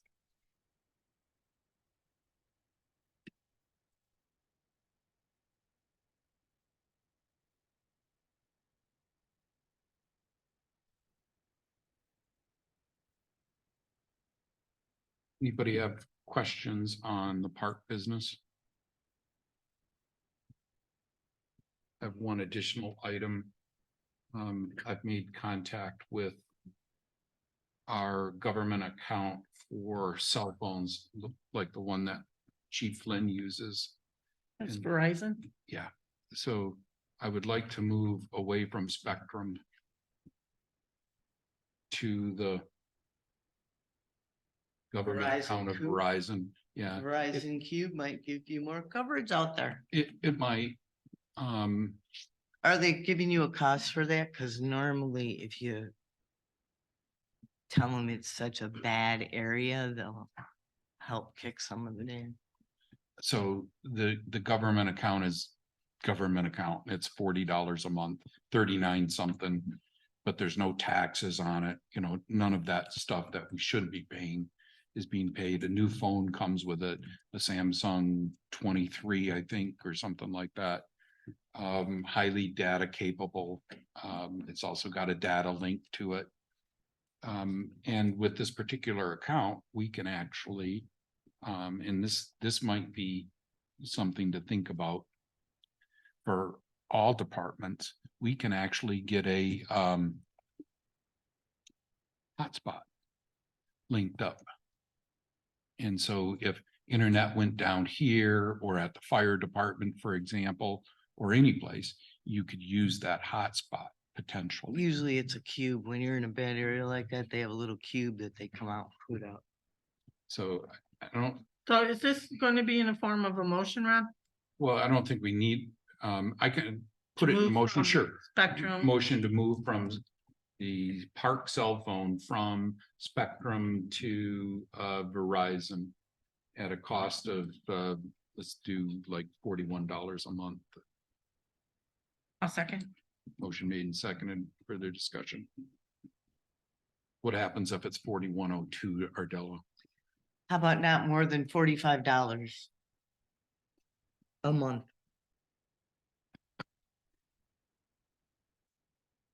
Whatever the standard rate is for Standard government. rate. There you I go. like that. Standard government rate. Just cover it so you don't have to do it again.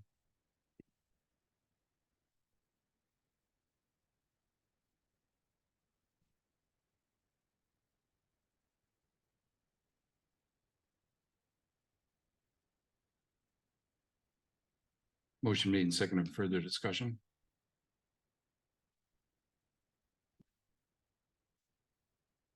Roll call when ready. Goss, yes. Volume, Yes. Glenn, Yes.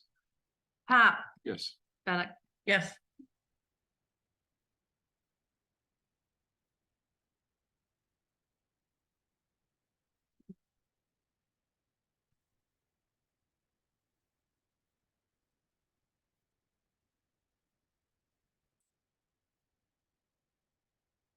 Motion to reject, new business number one. Motion to reject the proposed changes to the lease rate for site 414727 Elk Lake Road offered by Tower Alliance LLC dated November 8th, 2023. I'll second for discussion purposes. Motion made and seconded. Further discussion? by whom? I'm sorry. Both Don and Heidi. I heard Heidi first. Okay. I mean, but my ear on that side is better than. Fine by me. Well, the reason I'm saying is for discussion purposes. Is because normally you're supposed to make money off these things. So like you are. What was that, Heidi? I said, it doesn't look like you are. They're making it less and less of what they're gonna give you and pay you. And usually you're putting more things up on the tower for more money. But are the towers maxed out with what they can put on them? No, because I seem to recall the last time this came forward and we had somebody actually look at it for us. The reason they were wanting to reduce, obviously, it doesn't make more money for them, but their reasoning is that technology has changed Mm. and that these are gonna become obsolete. Am I remembering that correct? Because we're talking about 5G. 5G, yeah, and that's why I provided a link to that article on 5G for everyone. So as, you know. Yeah.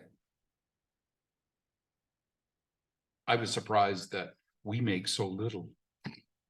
I was too. Cause I think when I investigated this in the 90s, people were already making $300 to $600 per month. And that was Any outside further of- discussion? Roll call when ready.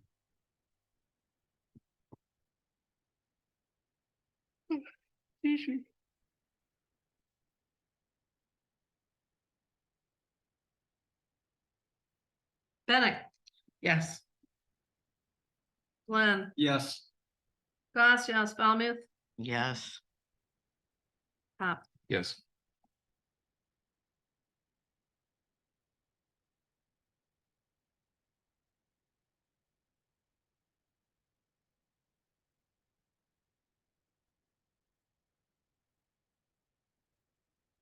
New business number 2.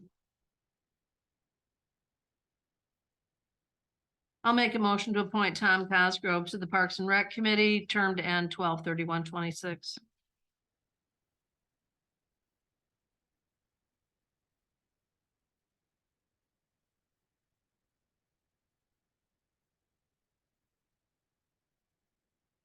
I'll second.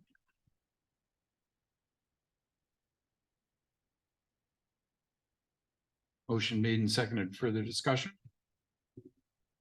I'd still like to go back to the minutes. Because when I asked the question of who made the comments in the third paragraph. Also, I'd like to note that the minutes from, bear with me. The Pratt.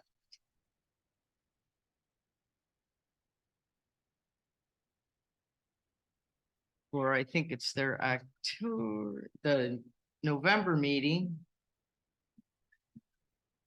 Is that the one that's in the packet? Yep, Okay. says approved on the first page and a draft on the second page. So Heidi Pick that up. probably should have brought that up during the consent calendar I'm not, time. I understand that. I'm not done. It has to do with this gentleman. Can I continue?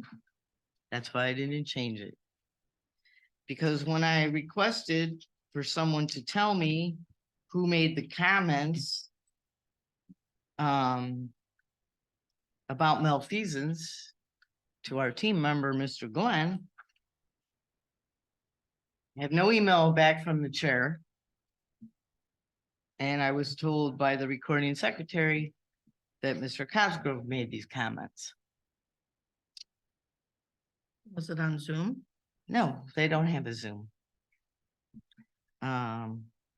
Is that a reason you're gonna vote no? I mean, I think that's I'm just ridiculous. I'm just getting People to, can say what they want. It's free speech. I get that, Cheryl, but Are we these gonna, minutes. are you suggesting you're gonna retaliate against, No, somebody- he's a volunteer. I don't retaliate against volunteers. What I'm trying to bring up here is that then the minutes change. Then you read the November or the December minutes and you can pretty much tell who says what. So I want the draft corrected, and in the future, I'd like to know maybe more description if they're not gonna Zoom this meeting. And that is all I have. haven't those minutes already been approved by Prac? It doesn't matter. The minutes get approved at 30 days, whether they approve them or not. Well, if the minutes have already been approved, and plus this board doesn't approve their I minutes. or make understand that. changes to their Okay. minutes, that's their prerogative. Nobody cares. We keep making mistakes. I don't either. Call the vote. Well, Wow, Heidi, that's not a fair statement. You know should- what? You should not try to paint I'm every board not member paint- here I'm with not such a painting- broad brush. I'm That's not right. painting, but every time we go to correct something, nobody wants, so, okay, no problem. Call vote. You know, you don't even care of what was said about your team member. I would be a little concerned. Malfeasance, that's a very powerful word. Well, a You- lot you of think so? things have been said Yeah. about people Are you through sure the about years, that? Highland. You know Heidi. what? Call the vote. I'm not gonna sit here and argue. We're already 3 hours on two things. so Call the vote. I have a couple of comments, if you would spare me a few minutes. Number one, there are going to be topographical mistakes in any minutes. And if one page gets draft or approved, I get it. That mistake is possibly gonna happen. The conversation that took place really showed a lack of understanding that PrAC really had no decisions to make. It was up to the board to make. And so I'm not sure how the discussion got off track. I don't want to make sure this one doesn't get off track. But we heard from public comment this morning. We should have some type of checklist, and we've talked about this on several occasions.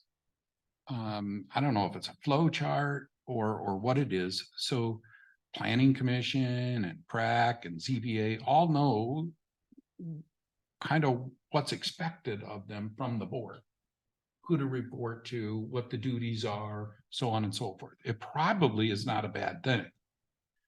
So I've made a note from the public comment to bring that back as a business item. So hopefully that addresses some of your concerns, Heidi. It Okay. does. Thank you. Well, I thought you were gonna refer to when Denise was talking about the method of how you take meeting minutes. I thought that's what you were gonna reference. Some people think that you're supposed to do it verbatim. Some people demand it.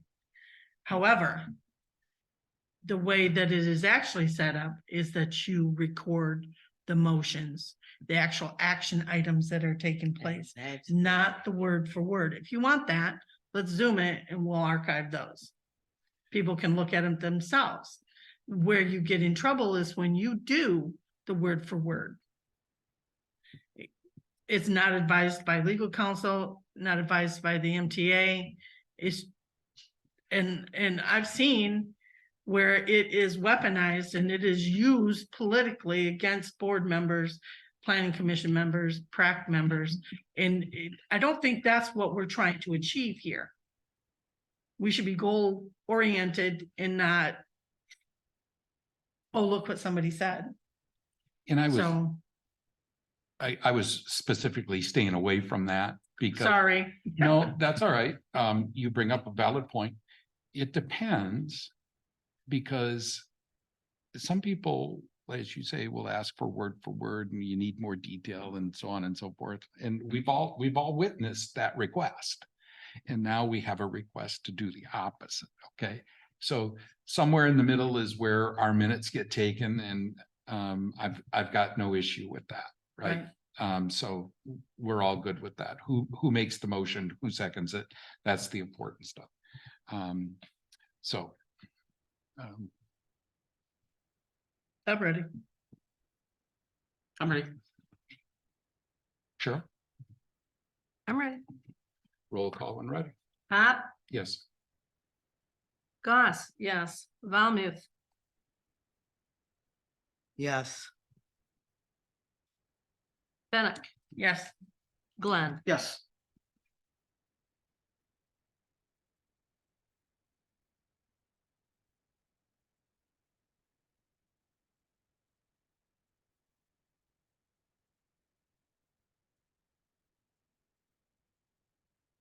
New business number 3.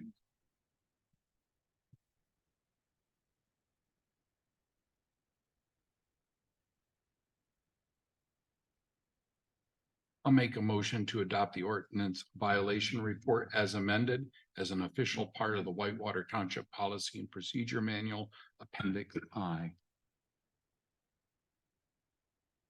A second. Motion made and seconded. Further discussion? We don't have the actual, what's it gonna look like on an 8.5 by 11 piece of paper? Yeah, you do. Um, It's in the packet. It's what right page there, is that? 44 and 45. The one concern I found is that the column date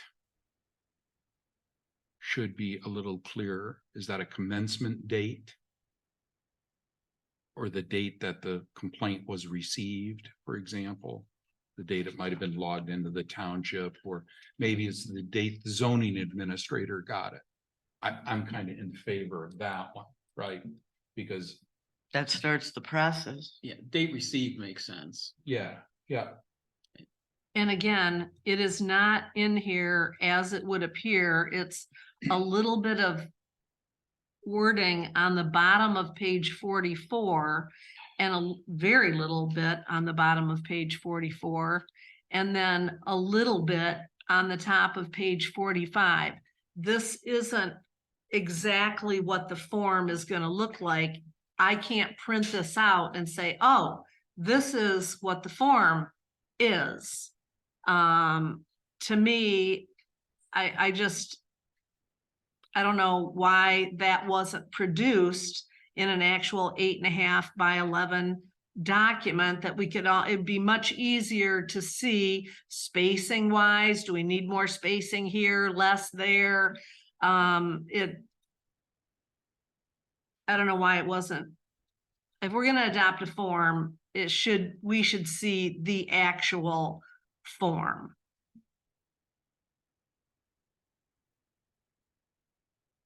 Columns are listed there on the bottom of page 44. Is that Oh, I parcel acknowledge that, number? I acknowledge that What's the that, Heidi? columns are Is that listed. parcel number / address? That's the location, right? Mhm.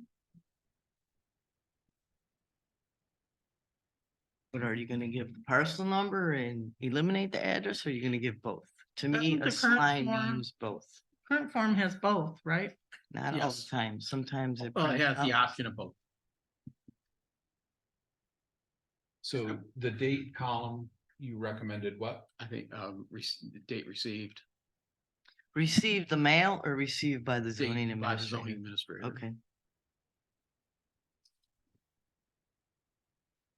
I have to use the restroom. Do have one other thought about this, but I don't know if it's germane to this point or not. I'm standardizing this thing and putting it as a form is a great idea. I think that leaves it out. No interpretation. Here's what we're looking for. And if we find it doesn't work down the road or changes, then we can adjust that. However, the one thing that I feel that this is lacking, and maybe it shouldn't be part of here, is frequency. And I think we should get back similar to what we did with the financials. I think that there should be a requirement by the ZA that this is a monthly report. It is put in every month. Oh, yeah, it And makes the carries- packet. And I don't want bits and pieces. I want to see a cumulative collection of data since starting January 1 of the calendar year through December 31st. And that report is mandated monthly as part of the packet. And the third caveat would be that at the end of the year, that as we begin the next year, anything that has been closed out or finished gets pulled off of that Excel spreadsheet, and anything that's still pending from the prior year Goes stays to the on there next as the one. at the top, and then you keep adding from there. It just becomes a new tab Yeah, and you migrate over the ones that that are still open. Yeah, outstanding. yes, yeah. So, But, I just don't think we should have to keep asking for this. I think it's important that it becomes a mandated reform. And I don't know if this is the appropriate place to put that requirement or if that's a secondary, but. That might be a secondary item. And Okay. so, Heidi, you said parcel/location, but you're also thinking address too, right? Well, I'm hoping that you give me the parcel number and the address so that if I want to look at this online, it's easier as a board member to do that. Or if I want to get in my car and go look at it, I can do that. Okay, so instead of location, you would say, change it maybe to parcel/address? Mhm. Yeah, parcel Or- and address. And address, both. You want both.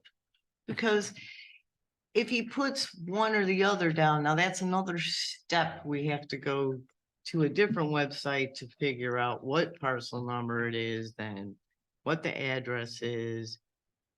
Is Well- that necessarily, I'm sorry, is that necessarily a bad thing? That we have to have a different account? I apologize.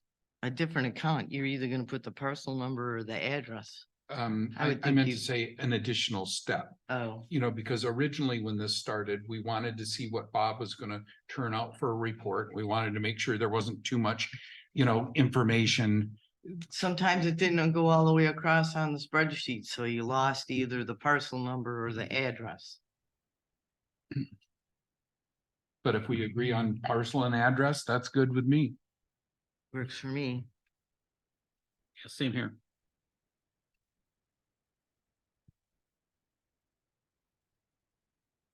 And then, so Don, to answer your question about a monthly report and to answer Cheryl's concern, how about if we just put monthly report in the title of this document? What would be wrong with that? Well, it would keep it sequential. I mean, we would know what we're looking at. So I think it keeps order and organization. So I can create or recreate the township logo. And we call this maybe monthly ordinance violation report. Ordinance, I Monthly agree. ordinance violation list. I refrain from calling it a violation list. It should be a report. I kind of like that because somehow I got looped into a conversation between, I think, you and Bob. You did. Bob might not necessarily include an address on a violation list if he hasn't gone out to personally verify the activity, right? Mhm. And in this particular case, it may have caused an issue because the person or persons who wrote the code violation thought that their document wasn't being reviewed. And so if we just called it a report, then Bob could say, yep, I got this correspondence. I've not verified it yet. Yeah, Because if and- it's a report, it's ongoing work. Right. If it's a list, you And- might need to make the list. And so that would beg an additional column that might be called initial contact. So if you read on the top of packet page 45, as I interpret our current ordinance enforcement ordinance, these are the 4 levels. Mhm. For section 10. Yep. And if we're talking about a complaint that Bob has not had an opportunity to make initial contact on, then the first column might be initial contact date.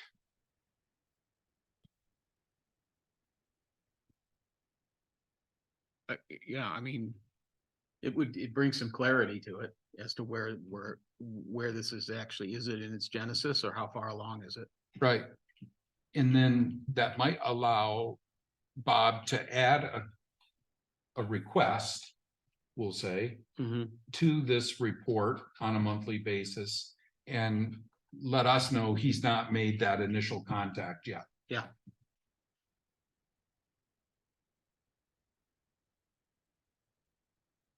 Thoughts from anyone?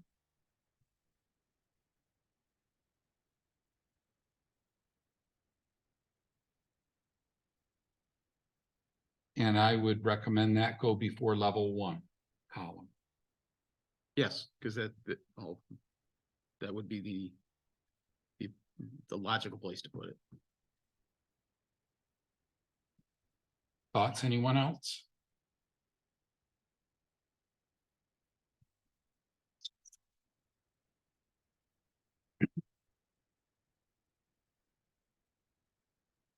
I really tried to find a report from someone else, but there doesn't seem to be one easily to find out there. While reading our board packet, you had a lot of links in here this time. Yeah, And I know I followed a link somewhere that brought me to an actual report. I don't know if it was in October. Yep. And it actually showed how it was laid out yep. currently. That was Bob's initial one, right? Right. And so that was included in I think our November packet, maybe. Yep. And so really Was it there followed, a link to that in here? Am I I think missing I, it? No, I it was a think I- page. It was a Oh, I'm page. sorry. I think I sent it under separate cover Okay, because okay, it was part of, Bob's entire packet was part of something that was is considered confidential. Yeah, confidential. yeah. So, but this report was really based on that. And the concern I had is I really couldn't tell what pending meant. There's a lot of pending. What are we pending? You have no clue because you don't even know where it's at. Yeah. So we don't know if initial contact had been made. And then, did Bob mean it was pending board action? I don't know. So in this particular suggestion, now we're adding in the nature of the concern and then initial contact. So a date field would be put in there for initial contact.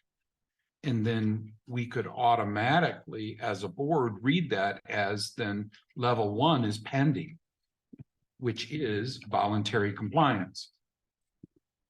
Actually obtaining voluntary compliance after initial contact. And then once a date field gets put in there, we would understand that the next step, if Bob doesn't get, voluntary compliance, then written notice to correct. Second written notice to correct. Once we see level 3 has a date in it, then the board knows it's up to us. Yeah. And then we would probably, I think, reach out to Bob and say, well, okay, what do you recommend here? You recommend we wait 10 days, 30 days? What do you recommend? I think in this current report, he recommends going out and getting some information from the attorney about what they would like to see for supportive documents. I think that's very reasonable. So all that would take place verbally, but then we know when the ball actually falls in our court.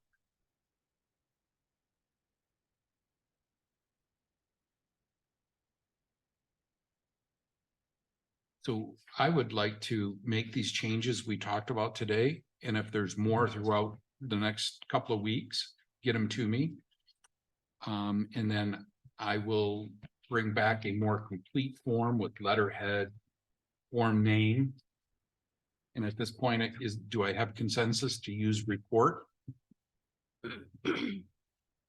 I think that's a better term.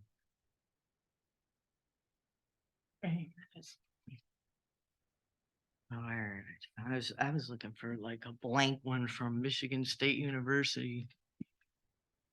Well, it's really up to us, and we were cautious not to include too much information. I think that was Well, our I concern. wanted to look at, a couple examples, but even trying to find a couple examples, I mean, I found a processing list for the appeals and variances, but not just a checklist for a complaint form, you know what I mean? Well, you can reach out to other townships. I know, Blair Township, they are quite active in their code enforcement. Mhm. They hire an actual code enforcement person. Yeah. So they probably have a system set up. Form similar to this, reporting to the board. What are their process? Nicole Somebody is, that's actually working it will be set up. so Nicole is the supervisor out there, Nicole Blonshine. And her ordinance enforcement officer, can't remember his name right off the top of my head. They work hand in hand with this stuff. And honestly, a lot of it doesn't come to the board. Right. Mm-mm. So And just- in shouldn't come best to the case board. scenario, that's the way it should be run. and this report is really just to let the board know what's happening and what stage it is. But So there's if you gonna be get a a lot of phone call, because we've all got those phone calls. We have. And how come this or how come that? This just gives a tangible piece of information to the board, kind of in real time. It's gonna be a month old, but it is what it is. So it's not really meant to be an enforcement form. It's just meant to be a communication tool to the board. Unless I read the board's wants wrong.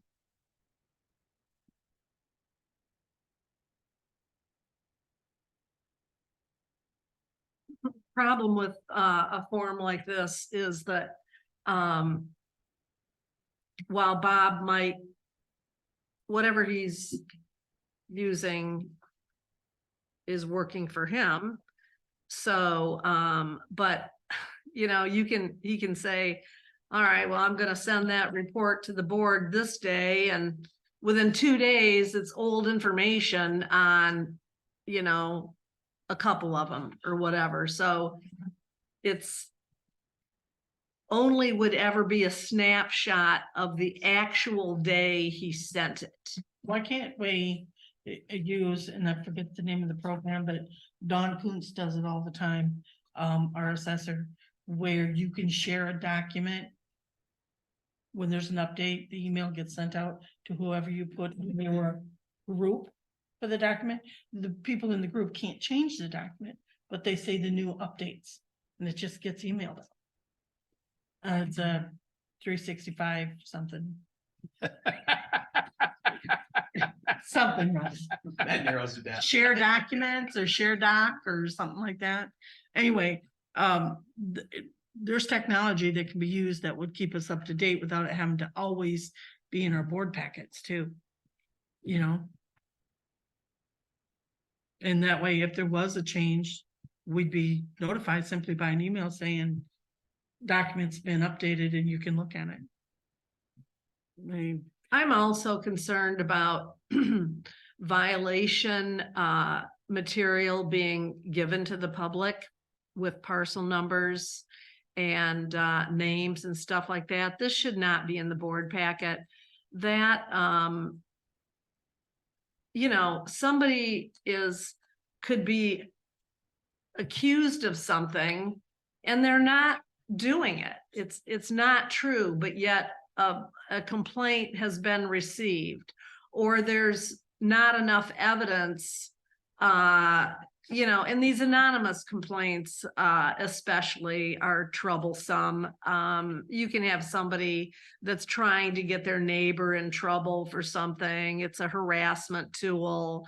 And I just don't think this kind of report should be out in the public domain, because How are you It- gonna it provide just- transparency?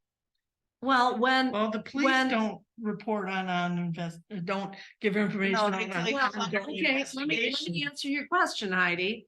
So when the zoning administrator sends a letter to an alleged violator, we don't put that in the packet. It shouldn't be in the packet. That's nobody else's business. When the zoning administrator sends the second letter, it doesn't go in the packet. It shouldn't be in the packet. That's nobody's business. When somebody, then the next step after that, per our zoning ordinance, is to go to, court and charge the person with a misdemeanor. And we got to get the attorney's office involved and, all that kind of stuff.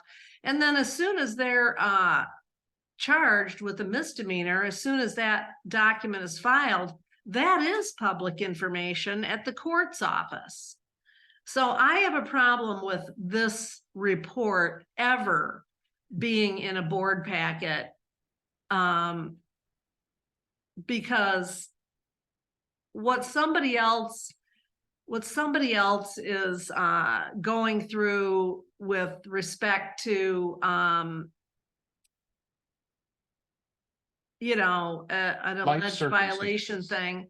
I'm sorry. Life circumstances, whatever. Who it may be. knows? Right. Who knows what's going on? And all of a sudden, this is out there. Oh my God, let's read the ordinance violation report in the board packet. I want to see if they've caught up with my neighbor yet, or, or, oh, look at so-and-so is receiving some kind. I just think that is information that is totally not appropriate for the public. It's on Google Drive. Ha ha. And it's called shared document. Mm-hmm. I even gonna know that one. So Ha ha. you can no longer use Google. Google's bad. It's, You know, least that's what we it's learned fine today. if I had this. Drive. Um, I refuse. okay, so if you're gonna. You still have to have a report. So what are you gonna do? You're gonna make it a monthly board report that, You can just have it, rather than putting everybody's business out in the public by putting it in a board packet. Maybe what we should do, if you're gonna insist on doing that, what you do is you replace the names with case numbers. And you can put that in the board packet. People could see case number this instead of names and addresses. Or you could just have that emailed to us monthly at our board emails. We could just do that. And have an annual done at the end of the year using case numbers. That is an intriguing idea, because the case number. you can track it. What we're interested in is progress. Right. We're interested that the complaint is being addressed in the systematic manner. And at the last point, the case number, if we reach step 4, that we're going to then do something with the Grand Traverse Sheriff's Department, to Cheryl's point, at that point, it's becoming public anyway. It would be part of the court record.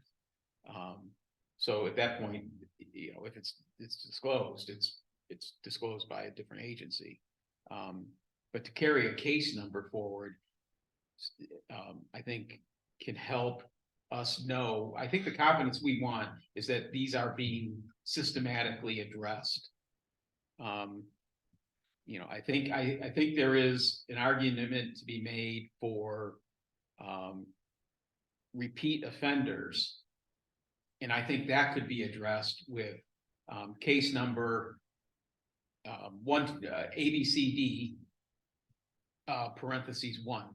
And if there is a second complaint on that, another month later, case number ABCD parentheses 2, that the case number would be identical with a denominator that's saying that this case number is now, we're on our second or third offense on this one. And I think that would help us identify any one particular property or group that is becoming problematic. And how we address that, could be closed session or however, but I think that would give an indicator. I like the idea of the case number. I'm thinking that could address the concerns think- that Cheryl rose. Right, I think that would, it's not a law or anything, but I think discretion for our citizens should be a priority. Anything that is in this township that is written is open for a FOIA. Yeah, so as far as transparency is concerned, It can be it's FOIA. covered. So what about this?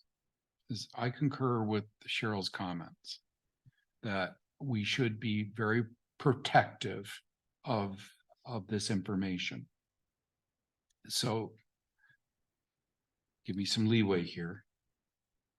I think that for sensitive stuff like this and maybe some other inter-office sharing, okay, we have a spot on our website that we can log in. If you take a look at other websites that Jim hosts, personnel can actually log into the website and we can use the storage capability of the website to share various documents back and forth, okay?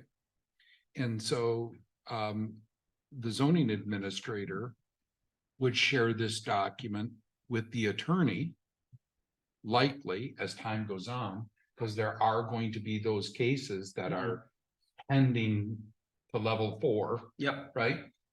So now this document actually becomes a confidential document. Because it is going to our attorney and our attorney is advising us on these steps. Well, I don't think this document would, it'd be the case file that he's gonna forward to the attorney that would become This becomes confidential. just part of that case file and I'm good with adding another column, right? Called case number, but in actuality, if we use the parcel number, that then becomes the link. And I can write a subroutine in Excel that compares the date and the parcel number. And so we would display the results of our query as date and then parcel number. And so the first date would appear up here, the last date would appear here, but all the same parcel number. So the You can parcel. look up who the owner is of any parcel. The parcel and date is key to dividing this report for reoccurrence. Yeah. And so by making this available to an inter-office drive, we'll call it for lack of better terminology, then you log in, you've got access to it, and that's you are actually looking at the most up-to-date report that So Bob's we're got. we're not talking about publishing the parcel number. What we're doing is saying that in that access to that confidential report, I could query that parcel number and see how many incidents have been attached to it. Because Bill is calling you, because Bill's your neighbor, and he wants to know about, the whatever is in the neighbor's driveway. And you don't know, because you don't know what the case number is. You know the address and the parcel number, but there's no way for you to reference the case number. So that doesn't really solve all of the issues that the board was trying to solve, which is getting that phone call. How come my complaint isn't being reviewed? Well, wait a minute. Log in, you look at this report. There's no redaction on it. It's meant to be a legal document. Thereby confidential, Thereby- access to the board members only and the ZA. Yep.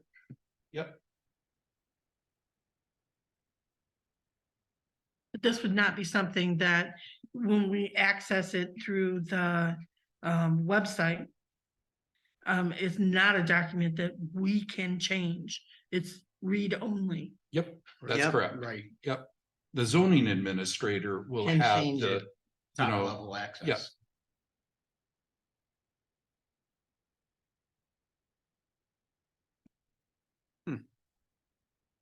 So let's make the next step and come up with what the form looks like, and we can talk about all of those things about how to, make the report look. And I can populate it with a couple of samples. I won't necessarily write the code. Right. For it, but it would be relatively easy to do. So I think we have a motion on the table.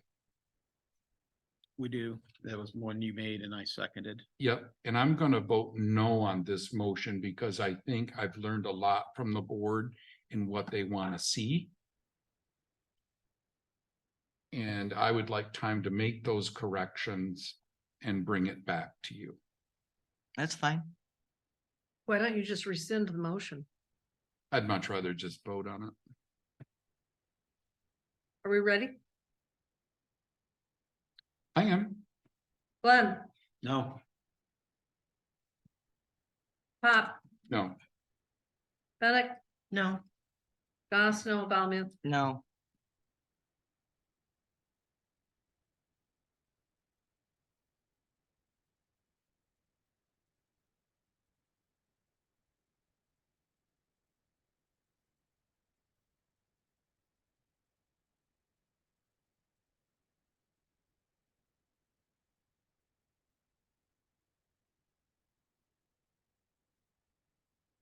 you think you'll have that in the February packet then? I would like to try. Yeah, I'd like to try.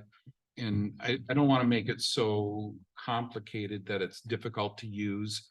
And so I think once I get to either this step or maybe the next step, I'll actually ask for Bob's input to see if it's user friendly from his point of view, right? So we're nearing the 12 o'clock hour.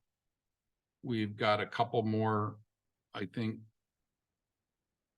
relatively easy business items, but what would the board like to do?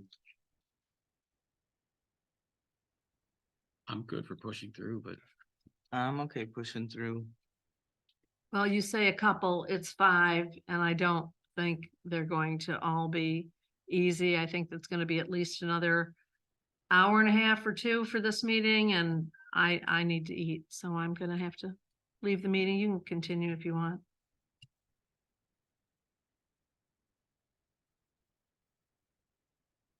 I'm good to go. Ardella, what's your thought? Well, I think we've got 1, 2, at least 4, 5. no. At least 4 that I have concerns with. Yeah, me too. I have Don's resignation is sad, but that one's not even a consideration. It is what it is. So I guess I would prefer to keep moving forward. If we could stay on point, that'd be great, though. Okay, good. Heidi, what's your thought? Let's get her done. Okay. Cheryl, is there anything we can do in your absence? Take minutes or anything like that? Well, yeah, you'll need to. I'm not sitting here. So Well, if you have got any the recorder motions, you'll. running, right? Yeah, the She could recorder's have running. her Yeah, deputy but come I out mean, here you'll have to too. call the roll and stuff like that, so. Okay. You've done that before plenty of times without me here, so. All right, so Okey dokey. moving So on much to for new business number cross-training. 4. I will make motion number 1, which is on packet page 47. Motion to have staff and or legal investigate the following sites: Airbnb, VRBO, Plum Guide, Expedia, Homestay, Agdoda, Flipkey, Kidco, and Home to Go to verify 2 addresses are not being marketed for the 2024 season. And okay, go ahead. I'm sorry. That's my motion. Right.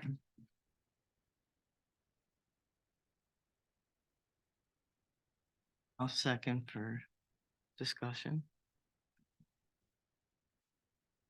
Okay, I understand you're doing it for just the 2 that are out there right now that are in question, but you're already investigating, why wouldn't you just do it by the zip code and see what else shows up? Because it says you can do it by zip code. Yeah, so I was referencing again Bob's report, Right. right? And so what I gleaned from his report is that only three, excuse me, have turned into violations that elevate to the board level.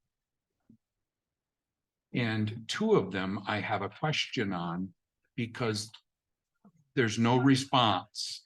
No backup document is provided.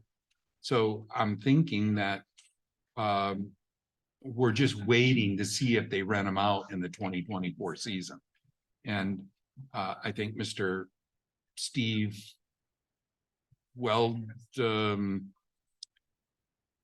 his concern was that it starts, the 2024 vacation season starts now, and he's right. Okay, but realizing, and I've used this term before, the rabbit hole we're about to go down. When you start trying to code enforce short-term rentals and we don't have a short-term rental ordinance. We have legal opinion on that. Oh, I've read it. Okay. I've read it. I mean, I've got Yeah. 2 pages of notes and questions that I have. My problem is with this whole short-term rental thing. One, we know that it's sitting in Lansing right now. We know that the problem is on the lake and no place else. So that's a small segment of the population. Legal counsel suggested that highly suggested that we put together a ordinance. And within the ordinance that we allow limited permitting, which keeps us from being tagged with the exclusionary issue. We have a letter from one of these people's attorneys. And that, I mean, the guy is very plain and in your face. They will fight us on this. They will sue us on it. It's a legal thing that's coming down the line. Their view is as written, is not listed. And they used all kinds of case studies, but it didn't seem relevant to me. But that doesn't mean you're not gonna have to go to court and defend it. I am not saying, please don't misunderstand me. I'm not saying that we don't defend this. I'm saying we need to be real careful how we go about it and what we do so that we're not spending the taxpayers' money when we could be saving a lot of money by doing an ordinance and permitting in certain areas in our township, like other townships have done. You yourself, Ron, said that it's going to be a nightmare very expensive. And the permits that we're going to collect the fees for is not going to pay for how much it's going to cost us once we start enforcing short-term rentals. So the comment that I want to jump in here is that, there are townships that have $1 billion of taxable value in this county, $1 billion. And they can't control their short-term rental ordinance. You wanna know why? Yeah. Because Nope. it's just like criminals, right? You got people that are gonna follow the law, and those are the people that'll come to the township and will take out their permits, and they will get their inspections just as you require. And then you're gonna have people just like this other gentleman that says, I'm gonna do it whether you like it or not, take me to court. And I'm saying it's just like marijuana. And the people that I hear from in the township do not want short-term rentals next to them. I have made statements to this board. I don't want short-term rentals next to me. Sure, But until which our zoning ordinance does not allow short-term rentals, and we have a legal opinion on that. So until a group comes to us and says, we want short-term rentals, our options are to do nothing about the complaints we get or enforce them.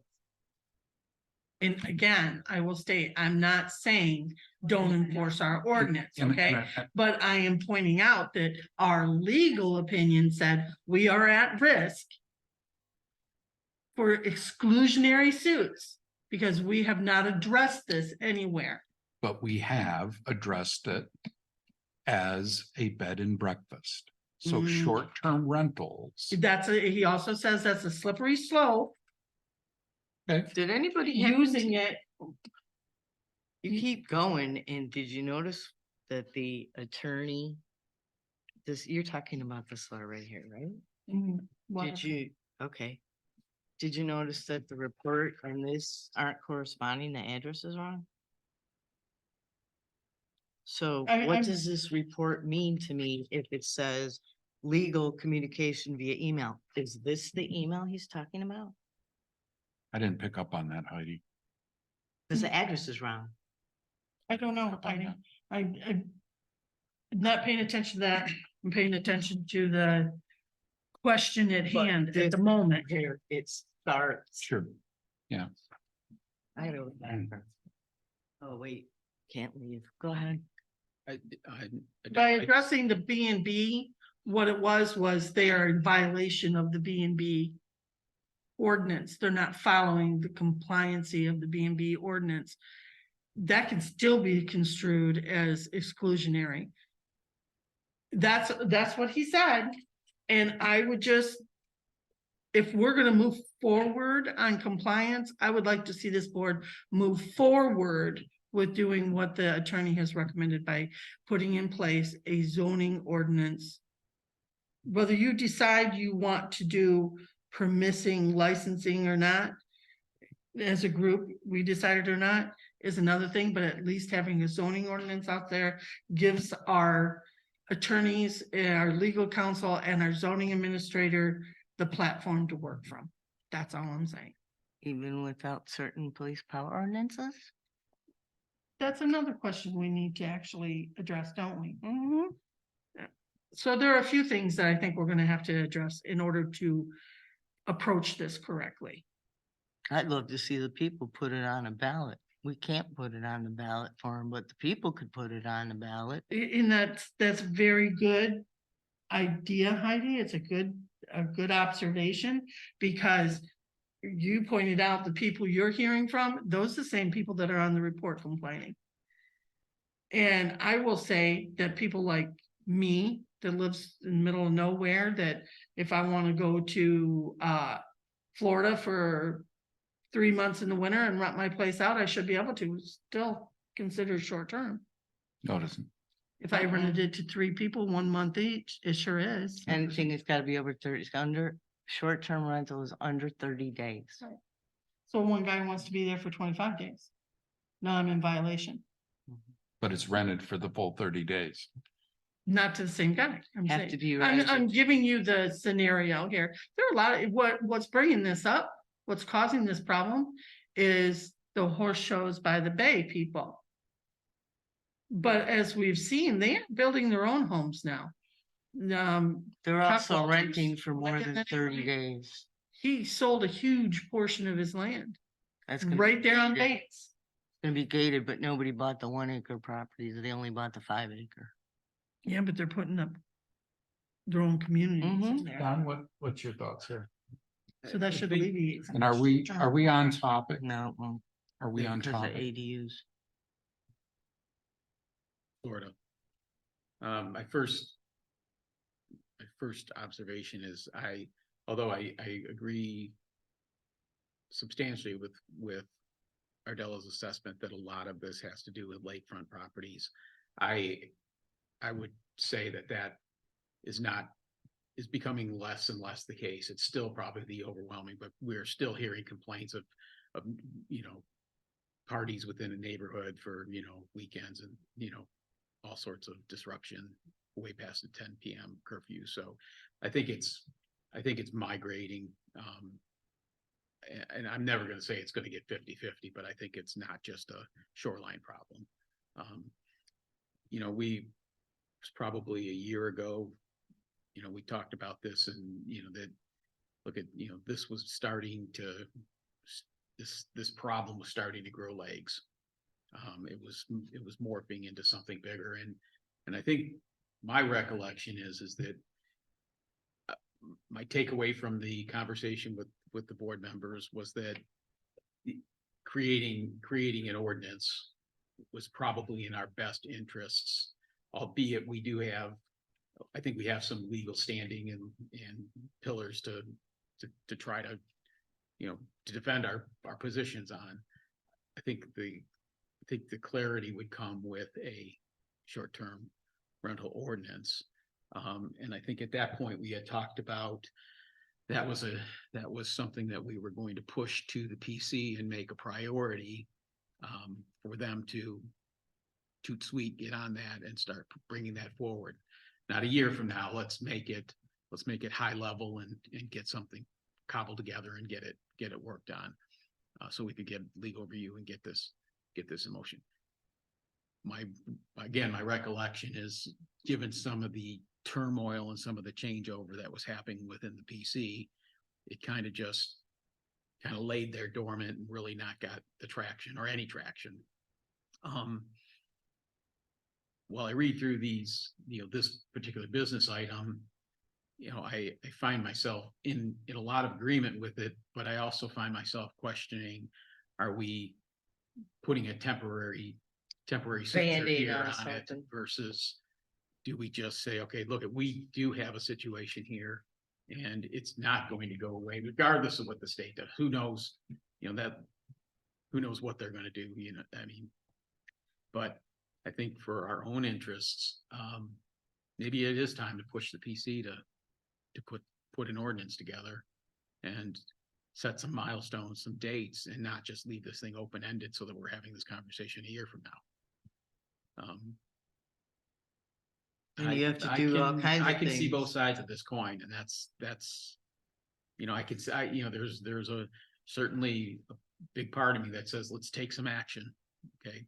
But sometimes action, I don't want thinking this all the way through to make sure that we don't have unintended consequences. I mean, anybody could sue at any point in time. That's just the reality of this world. But, you know, the other side says, should we just say, okay, look, we're fully immersed in this. It is a deepening problem, and is the zoning ordinance the best case long-term solution for us? I'll be the first one to admit, when this first started coming out several years ago, I just wanted to write it out. Did not want to address it. Lansing's been talking about it. They've been bantering it back and forth for a long time now, working on a bill. And I was really hoping the state of Michigan would decide it, so townships didn't have to take the battle on, quite honestly. But I think my head in the sand method isn't gonna work anymore. You know what I I'm saying? reject that and will vehemently reject that it's a head in the sand. No, I'm talking about me personally, Ron. Okay, That was my, because you know, we keep have your an head down. ordinance. She was making a comment during her personal nature. Okay. Yeah, not what the township has done. No, that's not what I was saying. I was saying my personal was, let's try to ride this out until Lansing makes their mind up and does something. So the township doesn't have to be the bad guy that steps in and says, the line's here. Yeah, I interpreted your comments as a personal. Okay. My And I think apologies. my option for that is gone. Yeah. So- Okay. I've had to come to realize that is what I'm saying, Ron. So how do we enforce our ordinance as it is while we write another one? And so I'm thinking from local experience, this has been a multi-month process for many townships. Mhm. I can't imagine we would solve the question any quicker here in Whitewater. And then we have all of those larger townships who have already been through all of that pain and still Have issues. can't wrangle this monster in. Why would we ever want to allow it in the township? That's a different question, Ron. Getting what is in Okay. your zoning, But our zoning ordinance right Ordinance. now, do we concur, does not only permit? by exclusionary. No, And that's what they're saying is a slippery slope there. nope. Your Yep, bed and breakfast needs a span of control of 10-1. it has to have a site plan review and it has to be Mhm. approved and absolutely, it can only be in certain areas. Person has to live on the premises. Mhm. They have to provide breakfast. Everything's right in the legal opinion. I understand that. And by them not following that, well, then they're in violation of the bed and breakfast. I'm not talking about that. I'm talking about when we say it's not listed, so it's not permitted. That is viewed legally as an exclusionary. So to avoid that, if we develop our own zoning ordinance for short-term rentals, whether you put permitting of the licensing or not in it, you now have something that the people can say, this is their actual zoning ordinance on it. They're not just saying it's not listed, so you can't do it. Okay. It's in writing. And that's all the legal counsel was saying. It ends the discussion on, So are we doing right or not? then we're gonna move to the next discussion, which would be food trucks. Then I want to move to the next discussion about adult I entertainment. knew that was And I coming. want to move to the next discussion, that's anything that's legal in the state, but is not listed as a viable use in our township or any other township for that I matter. think, Ron, the short-term rental is a beast of its own. Just like the adult bookstore, that's the reason why we have one, is because it wasn't addressed in our zoning ordinance specifically. If it had been, they would not have been able to put that there. So I don't want to fight with you about it. I'm Right. saying, even if we agree to do motion 1 and 2 Right. here today, I this understand. has to be on our radar. So thinking of a future business item, how do we pay for this? So I think it's on this business item. Let me just double check. I think And Attorney Patterson said that once their search criteria is set up, and that's basically knowing what sites to hit, so on and so forth, that it only takes about an hour of their time to search the and they're gonna various websites. search for specific addresses. Well, in this case, we were searching for specific addresses because those were the only 3 that elevated to level 4 board action. Okay. Everything else, Bob is still working on. But 3 of them I interpreted as being ready for the board to act on. And so that's the only reason I suggested address. Now, could we go out and search for everybody? Yeah, certainly could. I don't think we should. I don't think we should either. It's no different than we don't send our zoning administrator out to drive around the neighborhoods to see who's got Right. light. Yeah. You don't do that. Right. And I'm right there with you. I don't want to be that township. I'd much rather everybody be good neighbors, right? I'd much rather that. So, and then, the other townships that allow this, a lot of them have full-time staff. How are we ever going to pay for a staff person to monitor short-term rentals? This is a position all in of itself. And so, I'm not laughing at you. I'm just, we always seem to circle back to who is going to handle this? yeah, Usually your we- compliance officer does, but you gotta have So- one of those first. We have talked about staff person for this township for a couple years now. And these type of things can be assigned to that type of person. I'm, Okay. So with respect to motion one. I believe that we have a motion and a second for discussion.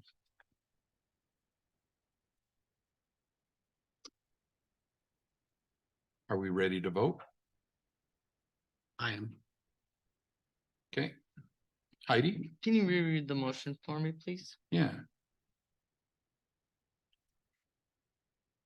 Motion to have staff and or legal investigate the following sites: Airbnb, VRBO, Plum Guide, Expedia, Homestay, Magnolia, Flipkey, Kidco, and Home to Go to verify 2 addresses are not being marketed for the 2024 season. We're only checking 2 addresses? I get what you're saying. Why are we only checking those 2 addresses? because they're on the list. Because they were the only 3 that were coming to the board. Everything else Bob is still dealing with or has no answer on, right? And those are the addresses listed in his October report, I believe. So He's got 1. No, I only have one last 2, question and then I'm ready 3. to vote. The last question is if it's staff, we know what we're paying. If it's legal, do we have any idea? Because I didn't see that or I missed it. What's it gonna cost to have those 2 investigated? After the initial setup, each search runs about $125. I thought I said that. It's on page 46. I might have missed it. So, Yeah, but I don't know what the setup is. That cost, I'm sure, is how many site dependent. I honestly think that,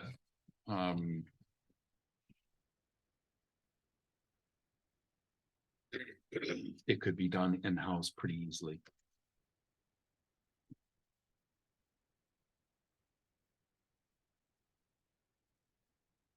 By the zoning administrator, by the clerk, by the supervisor, by Done who? by the clerk.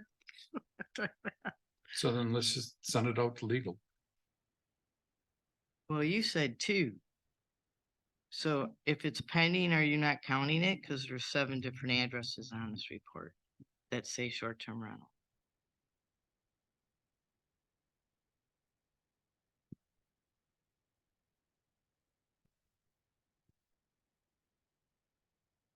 In this particular case, I guess I'm gonna You're just referring to, I'm gonna remove my motion because well, here's why I'm clearly we asking. don't have an understanding of what's going on here. Yeah, I do, but I also have something from an attorney here that's listed as a different address on the report. So, okay. Continue on.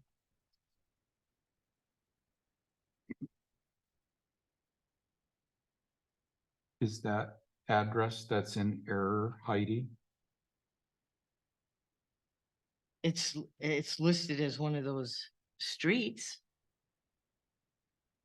A different house address. but a different house address. It says legal communication via email 10-6. Well, here's an email, 10-6. It says 8143 Drake. And he has it listed as 8225 Drake. The zoning administrator does. Could there be 2 I don't know. on Drake Lane? There's 2 on Drake, but this attorney's only referring to 8143.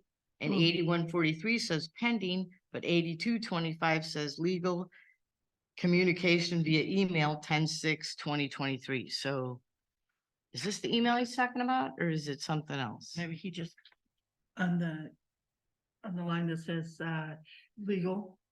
Maybe he just put it on the wrong line. I give it. Okay. So Heidi, Bob's report was sent to you under confidential document. So I can't talk about it or what? You can't verbatim talk about it. What about a mistake on it? Would you please get to that page or open up the file that was sent to you?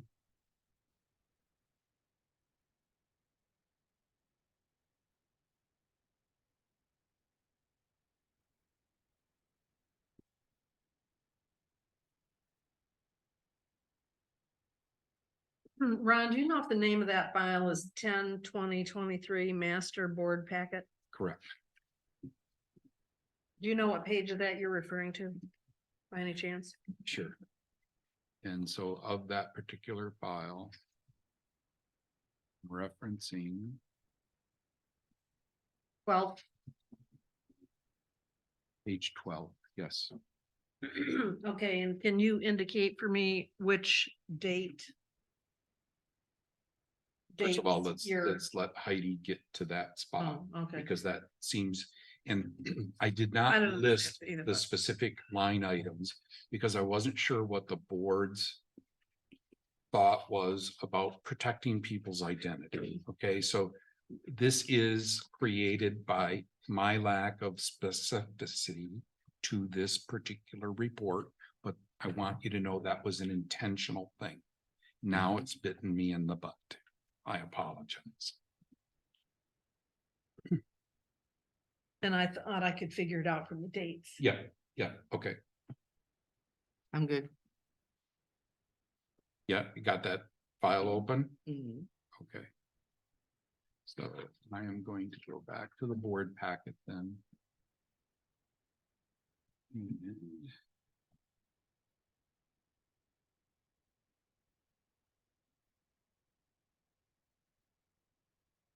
so the date would be, the first one that I see is 1/19 of 2023.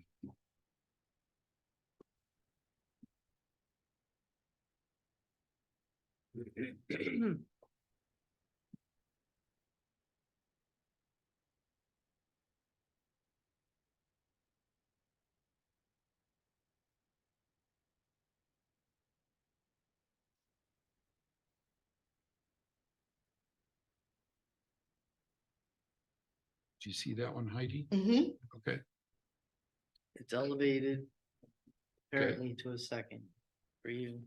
Go Yep. ahead. and the other one is 8/24 of 2023, but there's multiples there. First or second? There's multiple on the date. I see your question. I'm sorry. Yeah, I only see two on that Yeah. date. so that would be the first one.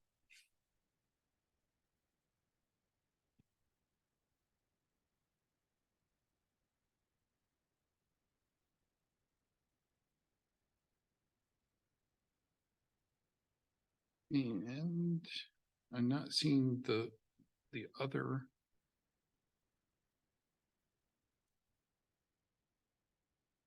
The other address that was labeled as short term that had at least two. Sir, could you just put those on the? So I've made a mistake. There is only one that has if I'm interpreting Bob's form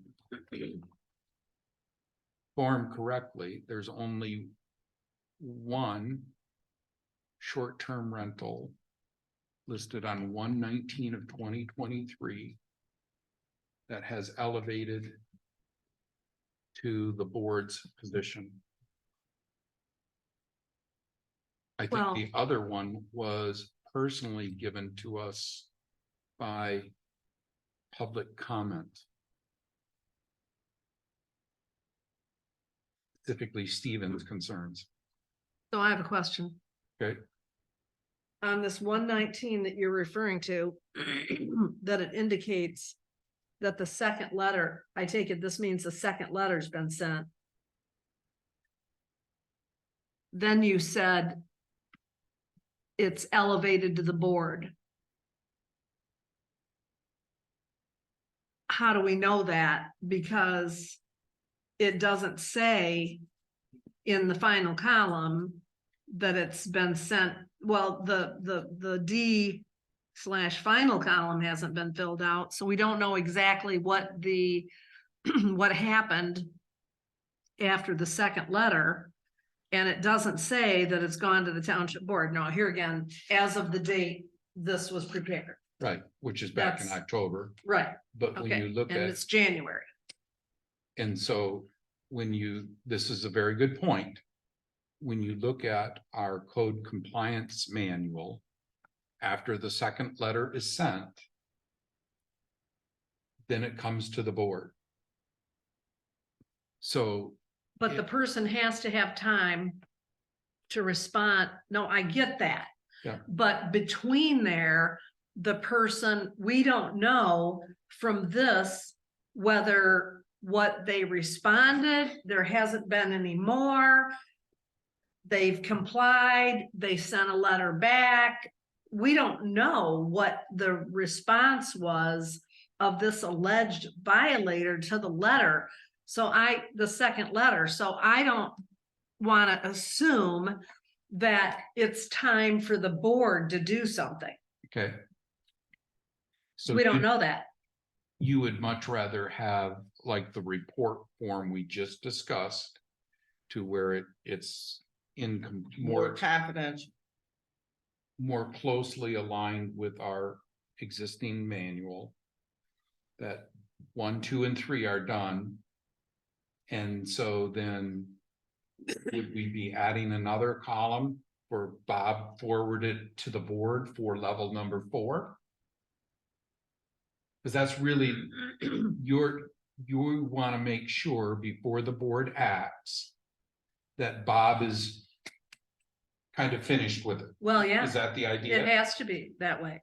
We Okay, have to know I that, think that makes that sense. his It does, efforts, actually. It we does. have to know that his efforts have been exhausted and that now the only option left per the code enforcement manual is to basically turn it over to legal.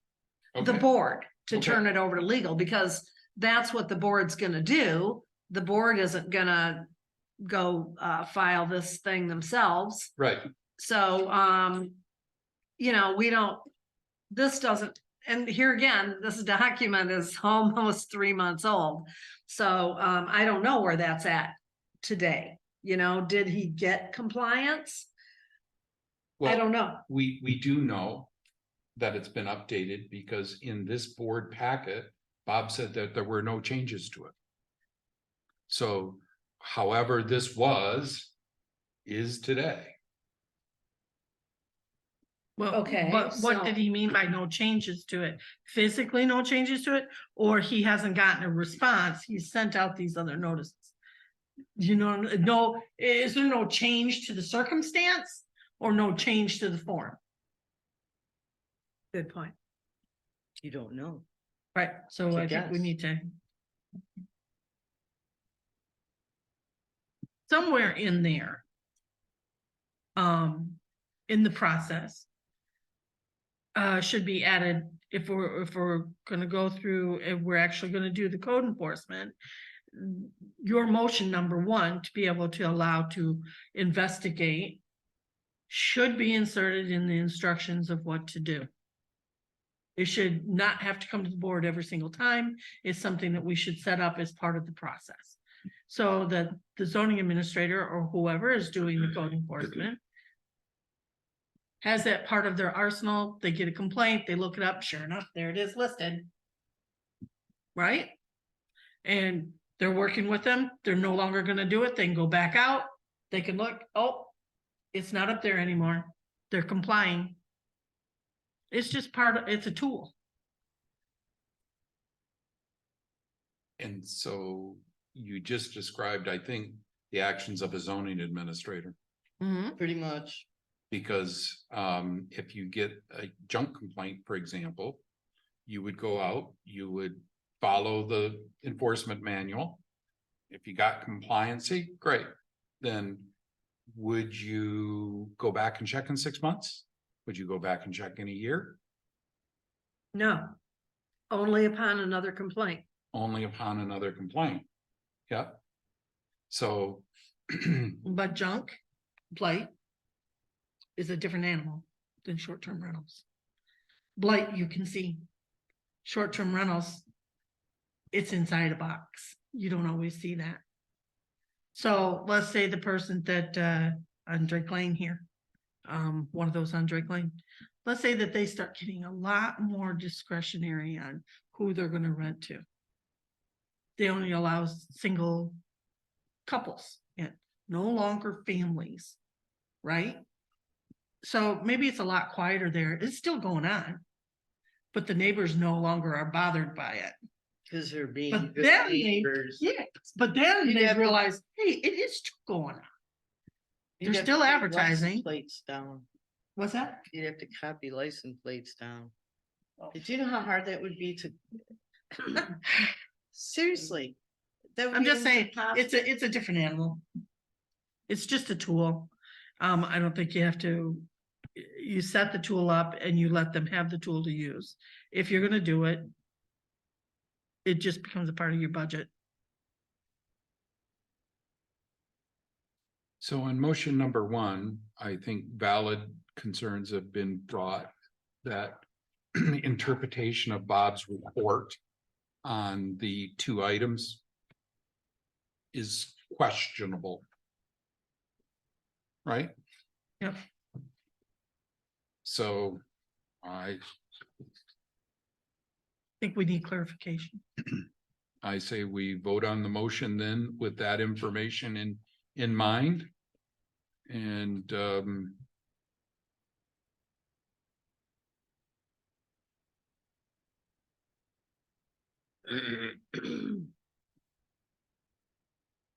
So your motion is to have staff and or legal investigate these sites yep.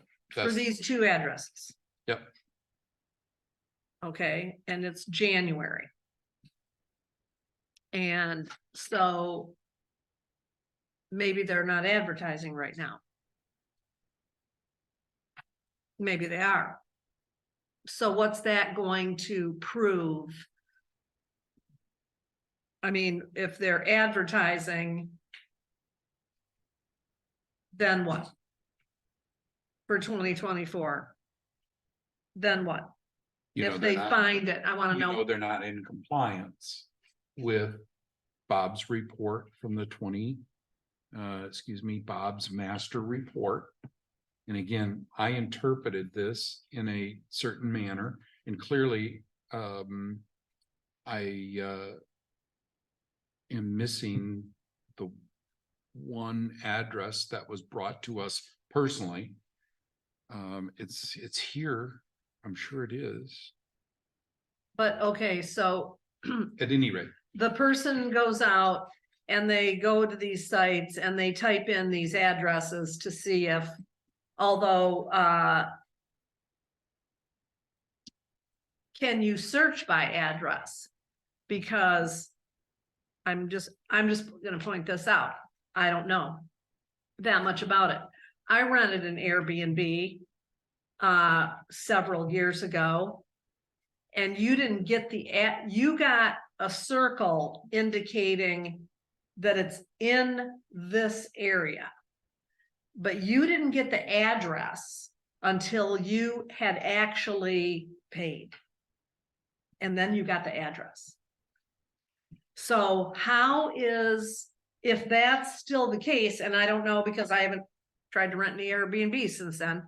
What if the addresses are not supplied on these sites? What if you can't search by address? I mean, I don't know. Can you? well, I can say yes. I don't know every site here, but I know we just booked one back over Thanksgiving and it was, everything we were looking at was site address specific. Okay.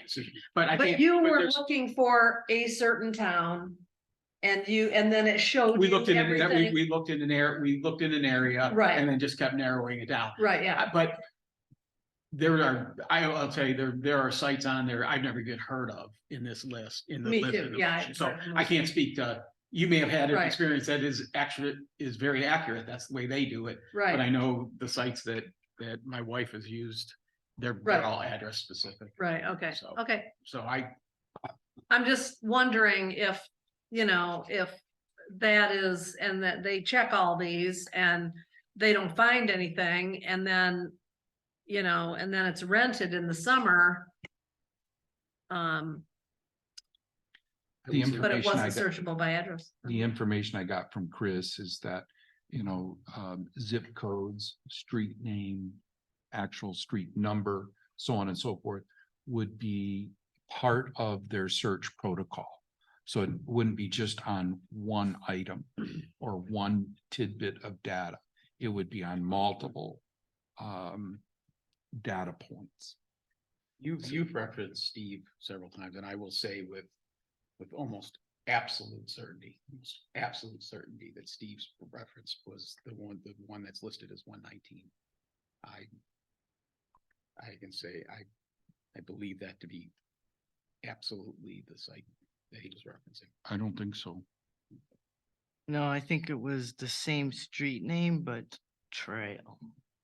I think, yeah, I agree. And I think it's, Okay. Well, you guys may matter know, of fact, we don't now, Oh, hang on a second, that's an easy check.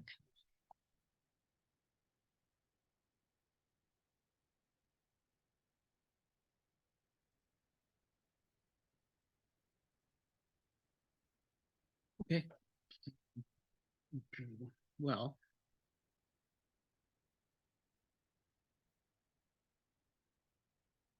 I'm gonna say that it's another mistake on the report that should be trail. no, I'm gonna take road. responsibility for this one. Because again, I made an interpretation of the report, and I'm gonna take the responsibility for. I'm just trying to find Stephen's request here. It came to us. The reason I'm gonna say it's trail versus road is because road comes up in the middle of a farm field. And trail gives an actual pinpoint of an. Yeah, on 119. I just looked that up. And that is not on Elk Lake Road. It's Elk Lake Trail, is it not? Yep, Oh, so it's another data breach? Or another data oh, it's concern? just a typo. Looks like to me. It's got road instead of trail. Well, but the problem is, if he was investigating it, one doesn't exist. It's the middle of the cornfield.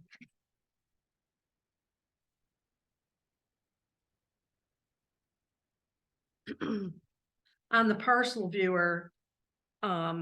There's only one address in Whitewater Township with that number. Street number.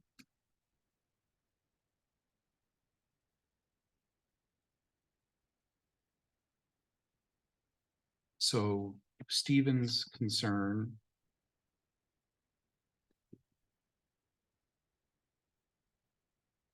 Here's the thing. I didn't see, where the hurry was to do this. You pointed out that, the booking season has started. Mhm. I hadn't thought about that.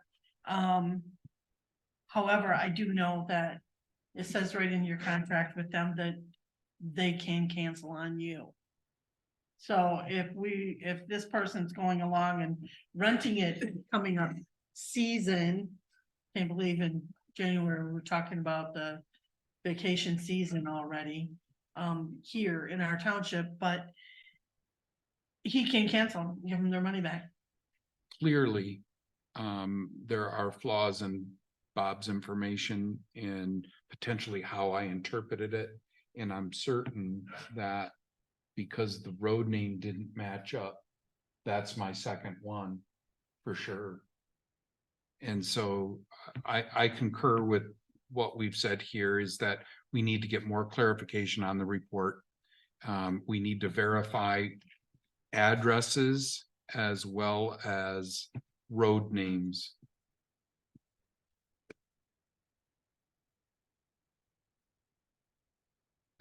This is, I didn't pick up the road name issues. I didn't double check Bob's report. Well, Sorry. the thing of it is, Excuse me. okay, so for something, let's just pick a road name, Vinton Road. There's no Vinton Lane. There's no Vinton Court. There's no Vinton Avenue. So Vinton Road is good, but in the case of, and we run across this all the time in the voter file. Elk Lake can be road, trail, Or, no, not court. We don't have Elk Lake Court here. No, you don't. somebody could put it. But, you know, so some of our road names, there is more than one road, or, well, there's more than one thoroughfare, and it might be called road in one spot and trail in another, or way, or like, So you know, understanding. drive, But or, how do you then answer Heidi's question? Well, if you drove there to verify this issue, thank you. you would know that you have it wrong, wouldn't you? Well, maybe that's just not, I mean, it's an honest mistake. I see it as being an honest mistake. I see I think- voters who don't know what road they live on. And they Really? will put Elk Lake Road when they are on Elk Lake Trail and they live there. It's an honest mistake.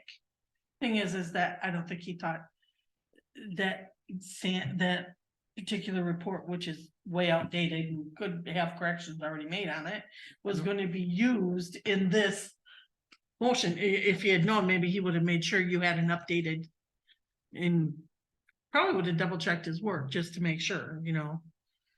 Cause that's a report that he uses internally. No, it's a report Mostly. he generated just for us. I bet he's using it. In any event, Yeah. I'm sure it's so not just for us.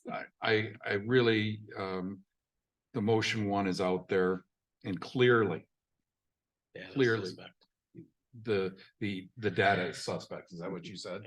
Yeah, so in good faith, I can't move forward that motion, so. Any other discussion on motion one? Roll call when ready. Can you reread that motion real quick since I was in the bathroom? well, I don't know Sorry. who made it. Pop made it and Bowman seconded. And- Motion one, Heidi, was motion as written on page 47 Mhm. to have staff and or legal investigate the following sites: Okay, Thank you. Airbnb, VRBO, Plum Guide, Expedia, Homestay, Agdolia, Flipkey, Kidco, and Home to Go to verify the two addresses are not being marketed for the 2024 season. That's the motion. Still willing to second it? not with incomplete information. I want to withdraw mine. I thought we were gonna have a vote. Just vote. So are you still willing to second that? I'll second it. It doesn't, I second it for change. discussion Right. purposes. Go ahead. Roll I'm call. ready. Glenn? Roll call. when No. ready. Pop, No, Bennett, No, Goss, no about it. No, motion fails. So on motion two, I'm not even gonna ask for a motion at this point because clearly the data is wrong or suspect. sorry. No, I mean, that's, thank you for picking it up. I've been trained very well.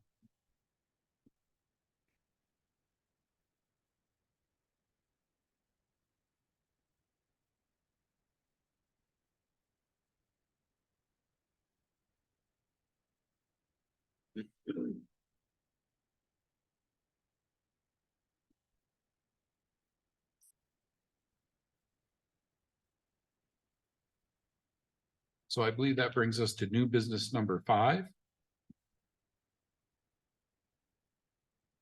Motion to make a budgeted transfer from general fund 101,966.999 in the amount of $609,934. I question that number. In the initial, right above that, you said allocated 602,934. In your motion, you say 609. Is that a typo or is that a? In the budget, it was 602,934. Oh, I see, Don. Mhm. I see. Yep. Yep. Want to make sure you. Yep. Let's just double check.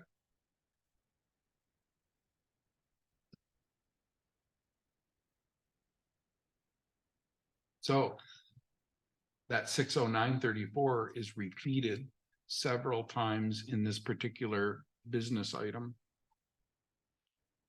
I recommend that it's just a correction because certainly the intent of the business item is to make the budgeted transfer that we agreed on in our 2023-2024 budget. So that number should be 602,934.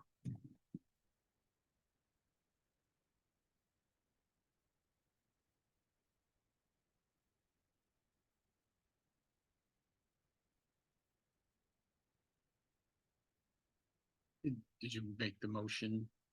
Yes. Motion. I'll second. Motion made and seconded. Further discussion? Well, just so you know, we don't hit just those two accounts. You have to hit the cash accounts too.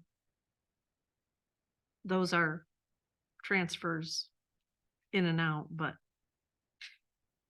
it brings it to the cash account. It's compound journal entries. So should the motion be amended to reflect that? No. I mean, you literally can't make a motion. You can't make a journal entry with just these two numbers.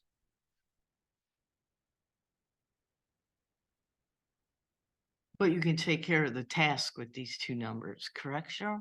Well, those would be the only numbers you'd be able to use, those in the cash account numbers. Yeah. I guess you're just referring to that, what they are shown as in the budget. In the budget document. In the approved budget document? Yeah. Yep, this one I have right here. Yep, And I adopted budget document. And I believe those are the correct line items. Probably, I didn't check those, but they look like it.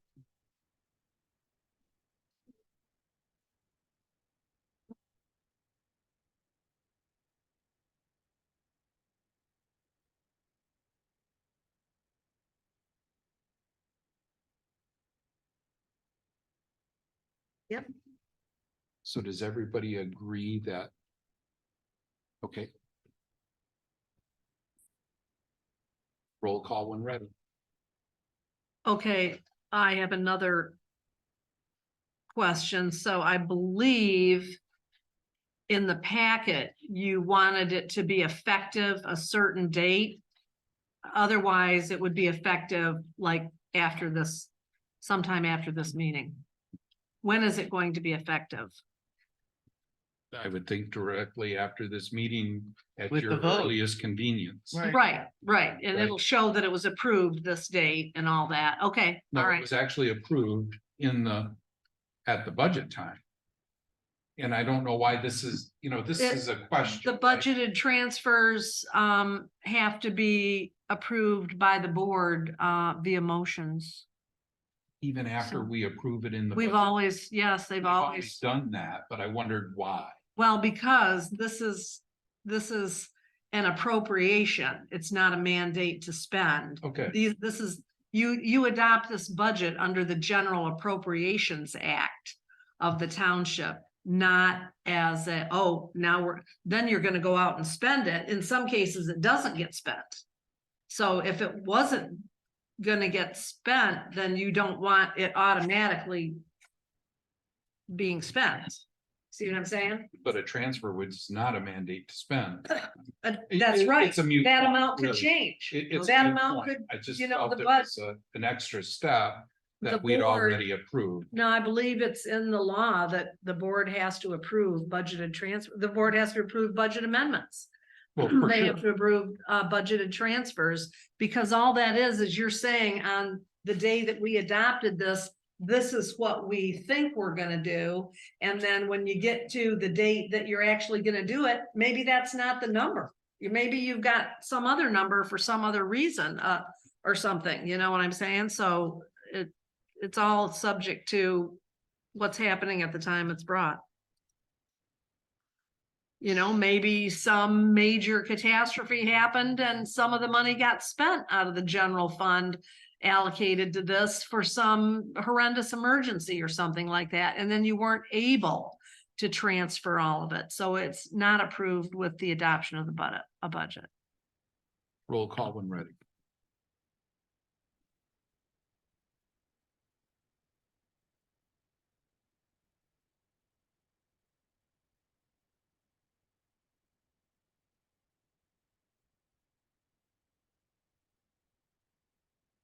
Bennett. Yes. Bamian, Yes. Pop, Yes. Glenn, Yes. Goss, yes.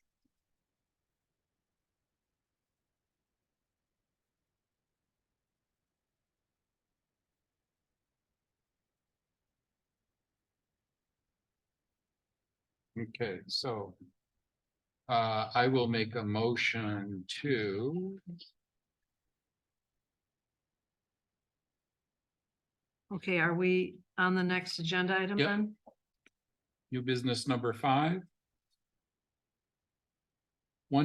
In a one-time modified compliance with resolution 2217. Motion to transfer.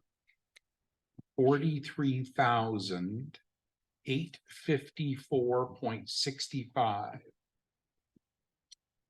From Park Fund 208.000.001 to General Fund 101.000.001 by 1/31/24. Can you just repeat that, the dollar amount, please? Yep. $43,854.65. I'll second it.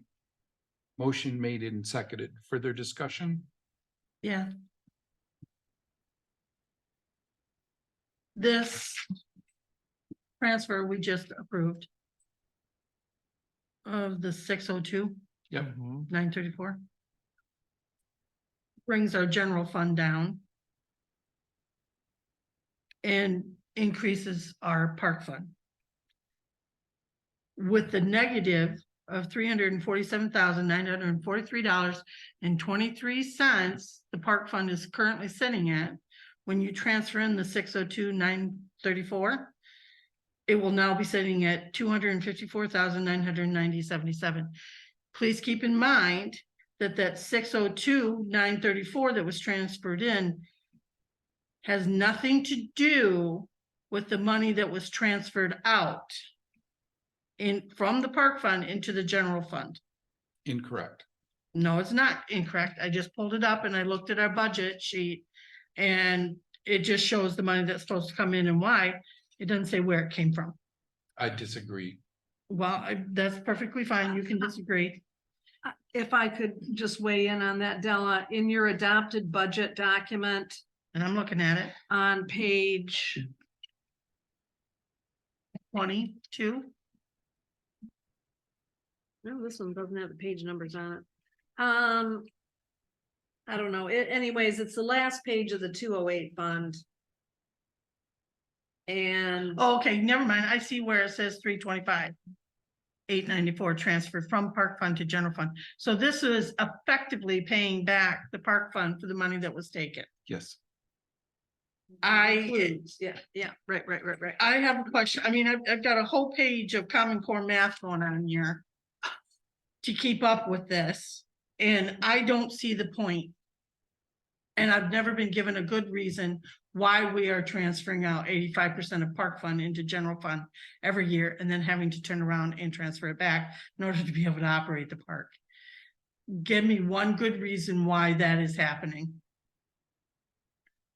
So that we Well, have to this- go through this complicated in and out process and explain it to the public why we're The doing only it. time it happens is when there's a major capital project at the park. If there is no major capital project that takes place at the park next year, then there won't be any money transferred back into the park because the park will be self-sustaining through the operations. The situation of taking the money out in resolution 2217 was to create a wall, a fence, and say that going forward, that the money just doesn't accrue in the park fund and sit there. The money belongs to the citizens. So if there's no project going back into the park, that money comes out in the general fund, it can be used elsewhere within the community. If you have a project in a 2025, there will be money going back into the park to fund that project at some point in time. It's not necessarily always going to be, this year happened to be dollar for dollar just because the project was already in place and there. But that was just one potential permutation of what could happen going forward. So. And the reason I voted for resolution 2217 is because I had PrAC members tell me that the funds generated at the park could only be used at the park. Now, they didn't use the word restricted funds, but if, and again, I haven't read the resolution in a long time. I believe the resolution was written as they are unrestricted funds. And so this resolution made a statement to PrAC that even though the park was a money generating entity, I believe you funds called from it an that. enterprise fund at one point. I would call that an enterprise fund. Yes, I would. So the residual boot profit, if you will, that account generates could be used in park and rec.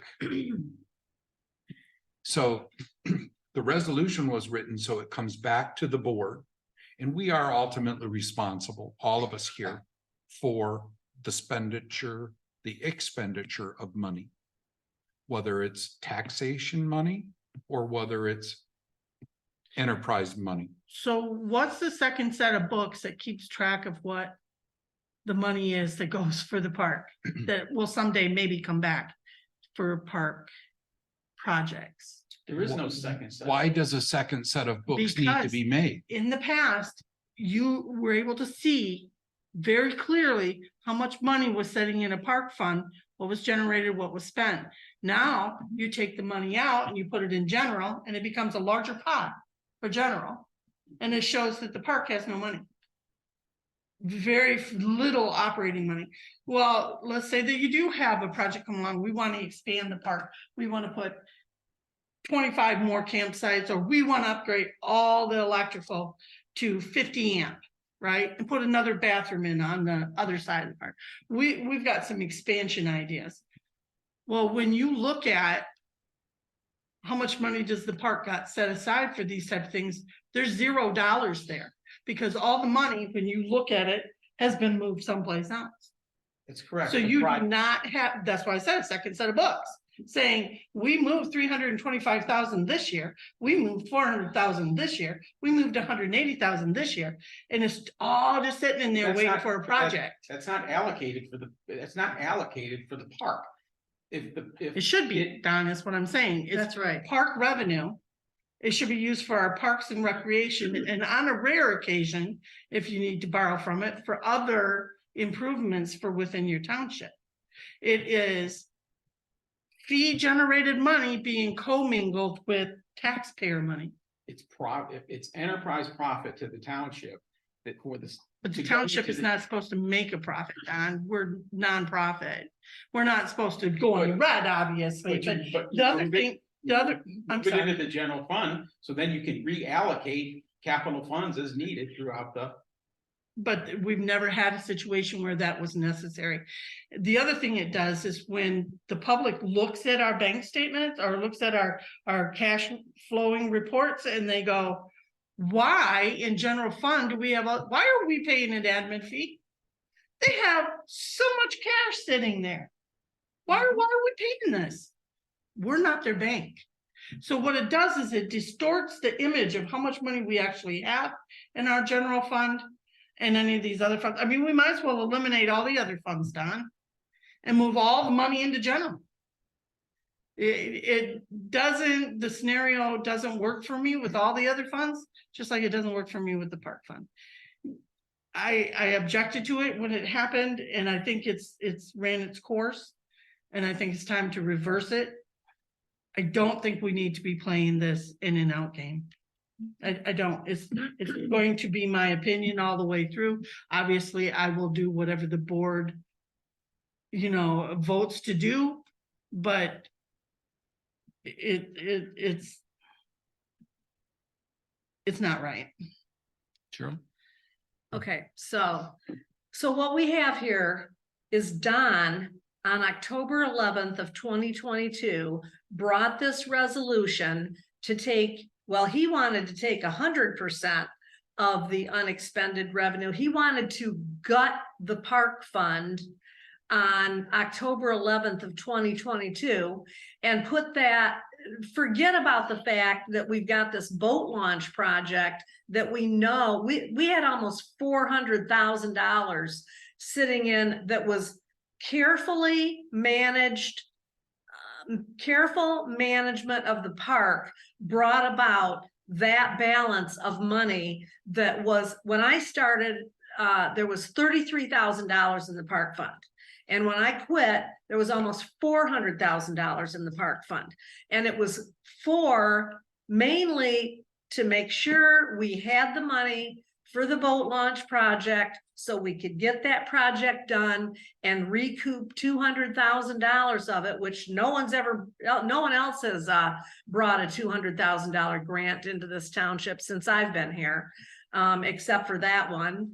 And but then see, I think what was going to happen, because you even said, Don, at the time, it was going to be reallocated to fire, general, something else.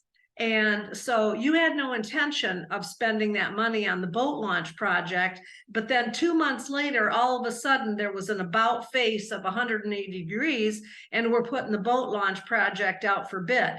So what we have here is in October, this is the timeline, and it's real shaky. October of 22, resolution, 3 people passed it, Ron and Don and Heidi. Della and I voted against it, to move 85% of the unexpended revenue out of the park fund. 2 months later, you're voting to do the project that needs that money to help pay for it. Then 3 months after that, at the budget public hearing, this document gets approved to move that money back, to move that money back as a transfer and use it to pay for the boat launch project. So that's real shaky. You know, when people look at that and go, what the hell is this hanky panky with this money? You know, now you're finally moving the money back. Okay, because the park fund is $350,000 in the red. And so, but then now you want to move that back, and then now you want to take, what is it, $43,000 and move that back to the general fund. You got so many things that need to be done at the park. You even listed a bunch of them, Ron, in your memo of things that need to be done. Okay, but you don't have anything on here about this fixing up the pit toilets. You had $100,000 in there for a restroom trailer. I don't see no restroom trailer out there. I don't see any money in here for the well that you said, you know, that we were told we need a new well, and I believe you're still planning on that for this boat wash thing. And then we were gonna spend some money to fix up the pavilion, which doesn't look very good. So I don't understand why you now want to take money again, and it's not even that much money. You want to take money again out of the park fund and move it back to the general fund. That's a bunch of doing this with cards on a table. That doesn't even look good to the public. It doesn't look very, it's so confusing, it doesn't look It looks transparent. very unprofessional, and I don't want any part of having to post those receipts. Because remember, my part of it is just, I get a little receipt from the little yellow receipt from the treasurer's office. And, you know, because the treasurer moves physical money and I move money on paper. And that's why we have to balance with each other every month. And so this looks really shady. I'm telling you, it looks really shady. If I was a member of the public, I would be protesting this as you not having a solid picture of where the park fund is at. You know, we put money in the road repair replacements fund. 400 and some $1,000 has been sitting in there for years. I don't see you moving that. Park fund money is supposed to be for park stuff. And yes, I did tell the Parks and Rec Committee that many times, because that is how it was always done, is that the park fund was set up specifically to track the revenue and expenditures of Whitewater Township Park. And the rec fund was set up to track the revenue and expenditures of the other 4 parks. And now you're moving money back to general, then back to the park. Now you want to move some money back to general. It is insanity. No one can really tell how much money the park fund is supposed to have in it. And I'll tell you what the real crime of this whole mess is. And that is, we were getting. Point of order. I'm There sorry. is no crime committed here. I'll tell I've you. allowed you to bellow along.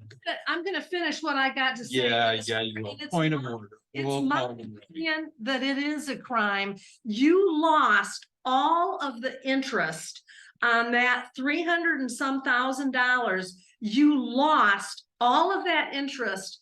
Apparently, maybe this was your goal, to take that money out of the park fund because it was a big chunk of money, and you put it in the general fund. So the general fund got all the interest on that amount that the park fund should have gotten. I mean, that's just not good financial management. It So the just taxpayer got the isn't. credit for it. Interesting. But what happens with the park fund money is that the taxpayer doesn't have to pay for that. It's user fees at the park. No tax money has been going into the park fund. So the taxpayers has been getting the benefit of that interest in the park fund because it's money that didn't have to come from the general fund. Roll call when ready.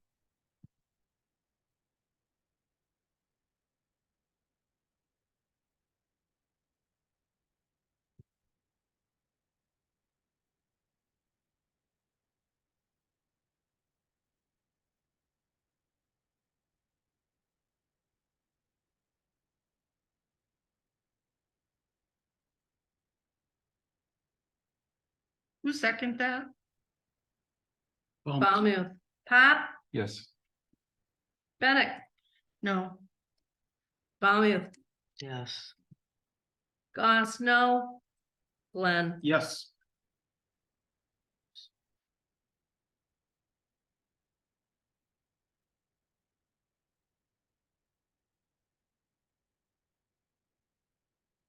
Number 2 is to take a look at the money market fund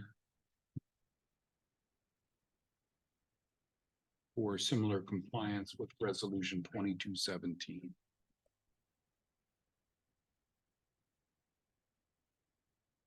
And so I'll make a motion in compliance with resolution 2217, motion to transfer $2,353.23 from Park Fund 208.000.003 to General Fund 101.000.003 by 1/31/24. Second. Motion made and seconded. Further discussion? Same comments. This is ridiculous. You might as well, if you're gonna make this Roll call when motion, ready. you're going to have, wait a I'm minute. sorry, we all get to comment, okay? This is a board, not a dictatorship. So right now you've got, you're taking 85% what's out of the fund. You're gonna have what, $400 left? And then it's not gonna get crap for interest through 2024 because it's a piddly little amount. And then next December, you're gonna move another 85% of $400. I mean, you might as well just move all the money and close the money market apart. It's not gonna be instead of me and Della having to post 20 cents interest every month, you might as well just clean this out. I mean, it's stupid to have an account that's got $400 in it.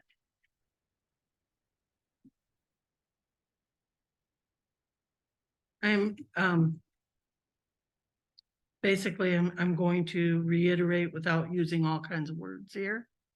That I believe that resolution 2217 should be repealed. It has no usefulness. At this particular point, maybe it did down at one point. I don't think it does now. And I think what ends up happening is it muddies the water to the public as far as transparency is concerned. And I know I've used the term second set of books, but the longer this goes on, that's the way the people are going to see it, because somebody's going to want to keep track. And it's not having it just in our board packets listed out the way you have is not going to be sufficient for the people coming down the line that are going to accuse this board of playing money shuffle. And I don't want to be a part of that. And Cheryl's right about one thing. It is a lot of busy work. I called it Common Core math.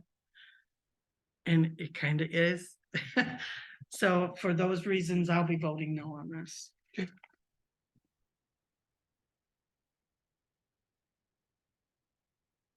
Anyone else?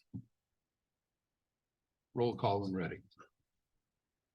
And what you're gonna do Roll call also when ready. is you are going to cause future boards much confusion and consternation when it comes to tracking where money went between the park fund and the general fund. Because as Della said, there's no separate account that is keeping track of all these transfers in and out occurring over various fiscal years and whatnot. They are going to not be happy with this board. Valmute. Yes. Goss, no. Glenn, Yes. Bennett, No. Pop, Yes.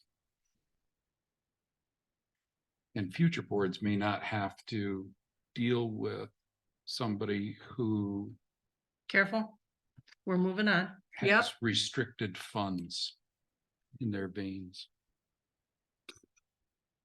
future boards will not be able to make head or tail out of this shell game with money. We're on to new business number 7. Don, I'm sorry to see you go. Just got some matters of increased demand of time and travel for both my personal and professional life, and some things have to give, and so, thank you though. Totally understand. Motion to accept Don Glenn's resignation, email dated December 15th, 2023. I'll second. I'd like to have the email forwarded for the personnel file. And is it in here? I didn't think I saw it. I guess I did see it. Yeah, okay. All right, I'll print that out and put it in this personnel file.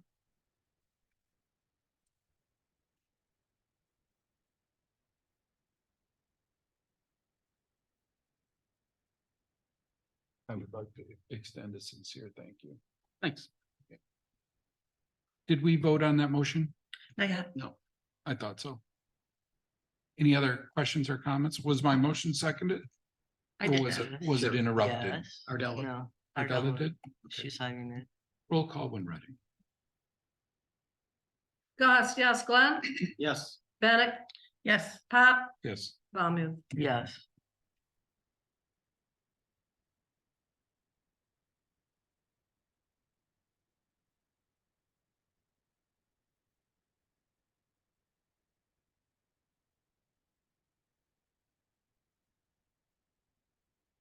Motion to place a newspaper advertisement for a zoning administrator referencing the zoning administrator job description.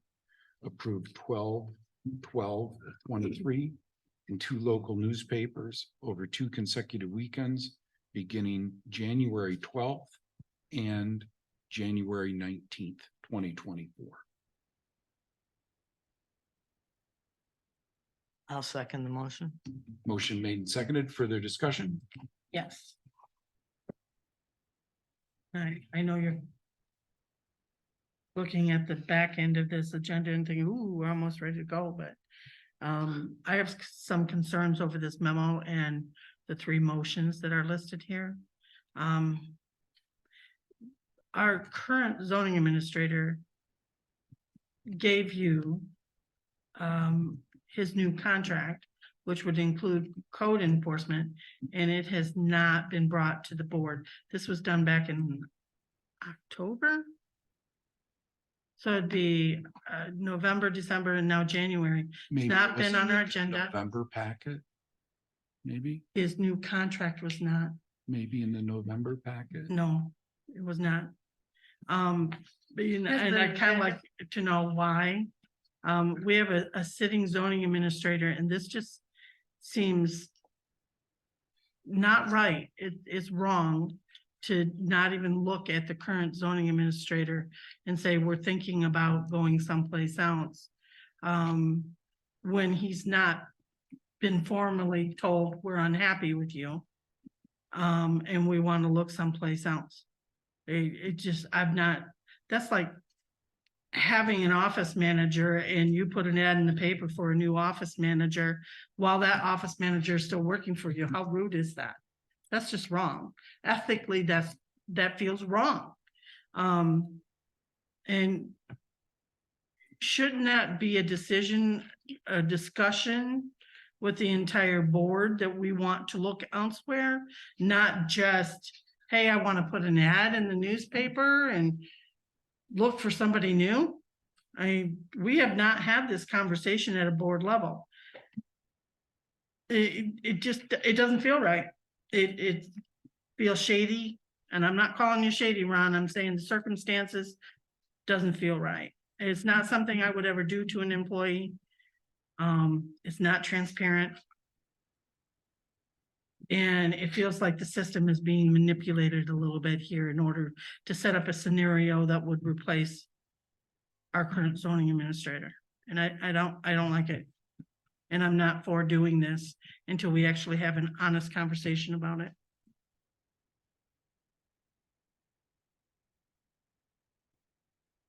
That's all I got to say. Okay. Anyone else? I have several comments, but go ahead. No, Cheryl, go right ahead.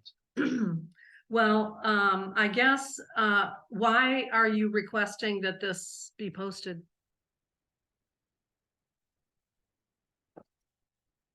Right, why are you requesting it be Well, posted? it seems logical to me. We advertise every other contractor every so often. So, Mr. Hall is a subcontractor to us. He provided a new contract. One that I won't accept personally, because I don't think it fits into what our job description is and what our compliancy manual indicates. So You haven't discussed that with him, have you? Since the job description was no, revised? no, because he put his contract forward. And Right. so, But then I you think changed the that- job description I and think didn't that notify him of that. any contract work, we set the boundaries. not the provider. So again, this is no different than any other subcontractor that we have working with the township. Now, When- nobody has told Mr. Hall that we're unhappy with them. Nobody. That I'm aware of. And I'm not unhappy with him, so that would be a board discussion we need to have. If it's going to be relayed to Mr. Hall that the board is not unhappy with him, then the board needs to have a discussion about that, because it's the board that he reports to, not just you or you. He reports to the entire board, and the entire board has to speak with one voice to let him know if the board is unhappy with him. So that hasn't taken place. This is really, really, really premature. Also, because right now, what you're doing, what you're asking the board to do, and I will be voting no on this, you're asking the board to post a job that is not open. The zoning administrator job is not open in this township. In fact, I'm checking with the Record Eagle. I have an email into them because I believe that you cannot post a job description unless you have a bona fide position available. And if you put this in the paper on the 12th and the 19th, you don't have a bona fide position available. You are being deceptive to the public out there, to people who are looking for jobs and might want to shine up their resume and send it in. You are being deceptive to them because this job is not open. I don't even think you can legally, it's probably been done, but I don't think that morally and it's just dishonest. Okay, it's dishonest to be posting a position that is not open. The other thing is the board has not set any salary range for an employee zoning administrator between 30,000 and 50,000. That cannot be represented in an ad because the board has not agreed to that. We set salary ranges in the salary wage schedule. Zoning administrator is not even on the salary wage schedule that I remember. And there's no way, even if it was, that we have approved $30,000 to $50,000 for a zoning administrator. I mean, this year we did adopt $32,000 in professional services in the zoning department, zoning administrator department. But this is not, you don't have an opening yet.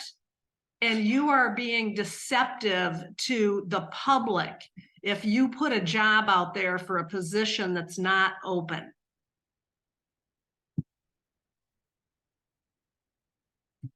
And also, I asked you either I believe at the last meeting, once again, and Bob did provide us, along with his report in October, his proposed contract. That has never been on the agenda to be voted on, either in November, not in December, and not today. And I asked you at a meeting, I believe it was the December meeting, are we going to get a chance to vote on Bob's contract? And you said yes. And it's still not on the agenda. That's extremely disrespectful to the zoning administrator to not take up a piece of business that he has asked, that he actually modified the contract per what the board asked him to do in September, he modified his contract to fit that. And it hasn't even been brought to the board to be discussed or voted on. And now you want to post the job description. Ron, you said, that we make the contracts for our subcontractors. Is that what you said? Yeah. But Dawn Coons, our assessor, she presents us with That's right. her And we contract. accepted that. And we look through it, We we accepted talk it. about yeah. it, and it's the same thing for, But we lost my still brain have there the for a right second. to accept it. right, but Right. it has to come before us. That's I right, in understand. order to have I that understand. opportunity. Yeah. I So I understand. think this is premature. Okay. That's all. Don't need to beat anybody up over it. I just think this is premature. Understood. Any other comments? Roll call when ready. Okay, I guess I'm not having it. All right. I'm sorry, I asked for other comments. What's She to was say getting of it ready. second? Oh, And you okay, said- my apologies. She was getting ready. Bob right now is on a month-to-month contract, correct? Incorrect. Why is that incorrect? If we Because haven't signed a new contract has an contract, end date. it has an end date? I believe it does. Should check that. Well, even if it doesn't say in there that it's, okay, I guess each party can terminate. Okay, but you haven't terminated his contract, and that's a board decision, first of all. And it hasn't even been brought to the board, and nothing has been brought to the board. Isn't this Heidi's time to talk? Yeah, Okay, go ahead. I've already voted my no confidence on the zoning administrator twice already in meetings, so. Oh, I'm- wow, really? Yes, I have. Apparently, he doesn't know even that he works for me. And this goes back when he was sitting on a POC committee. So I have a string of emails right now. I asked him some questions and I'm still trying to figure out if I work for him or he works for me. So you can do what you want. He's on a, as far as I'm concerned, he's on a month to month. Sounds My like you're opinion. ready to fire him. It doesn't matter because every time I bring up his mistakes, nobody wants to fix them. So, okay, The sorry. the problem is with the way this is going about. You advertise out there, it's a small community of that job's at. And word gets out there that this is how you treat your people, you're not gonna get people to apply, and then you're gonna end up taking substandard workers because you can't get anybody else. I You just know, think it's maybe a if slippery we, slope. if we advertise and see if there's anything else out there, I mean. Now he wants to do code enforcement for me. He didn't want to touch it with a 10-foot pole before. Okay, but He's on record. that- listened Okay, to the township board, he modified his contract to include hours to do code enforcement. He did what he heard us say we wanted, and now we don't even give him an opportunity or us the opportunity to look at the new contract and discuss it before we do this. It's not right. It's not the way we standardly do things. I think this motion is premature. And I'm gonna shut up now. well, I'll also tell you that, I have 3 points I'd like to raise. okay, Well, go ahead. I didn't mean to cut you off. Go well, ahead. the problem is too, is when he's supposed to show up, he's had a conflict for the same Wednesday for years now. I would have tried to get my plant commission to change the date they meet if I couldn't assist and help them Is that for planning commission? for a plant meetings? commission meeting. And I know that he's got other employers in the same predicament that aren't happy either. So that's why I'm asking. I read his contract. I'm pretty sure he's month to month. But again, I've already voiced my concerns because when you make a mistake and you don't want to fix it, that's great if you're a contractor, and the zoning administrator is very important for this township. Maybe we do need to make it an employee so that this board can back the employee. Because like I said, I'm still trying to figure out if I work for Bob or Bob works for me. I'm done. 3 points. I totally disagree with the characterization that a position has to be open to place an ad or to see what's out there. I just think that you shouldn't have to be behind an 8 ball in order to have to respond. I think I look forward to what you find out from the Record Eagle, because it's certainly hasn't been my career in management that when we needed to find people, whether the position was open or not, we placed ads. So and never had one ad kickback. Number two, there is nothing, I have heard nothing about anything that prevents Bob Hall from further modifying his contract if feels necessary and making application or taking a look for this job. We last month modified that job description to what we felt the township needed. Now, whether that lines up in direct agreement with the current document put by Bob, I do believe that's a discussion to be had, but I think that's part of a further discussion to see what else is out there. And this doesn't preclude Bob from applying for this. Obviously, he would have to make some modifications, but if he's willing to do that, then he certainly can be in the pool as well. I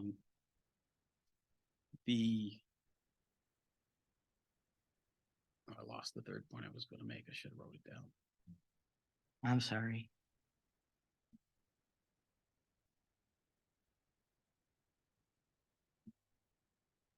Oh, the third point I was making is that placing the ad in the newspaper is not an implicit contract or a offer to hire. There are still multiple processes and steps that have to go through to bring that to a conclusion. And many of those points were brought up in here, and I'm not going to beat those back over again because most of them are valid. So being preemptive is not a bad thing in my mind. So now I'm finished. Okay. Congratulations on remembering. Yeah, I'll write it down next time. Mhm.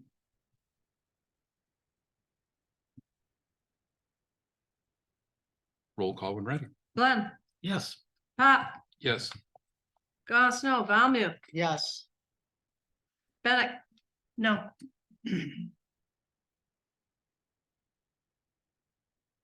Motion number 2, motion to have the clerk issue a purchase order to Traverse City Record Eagle newspaper. Whoops, looks like I got a misspelling there. I'm sorry. In the amount not to exceed $800. The last ad.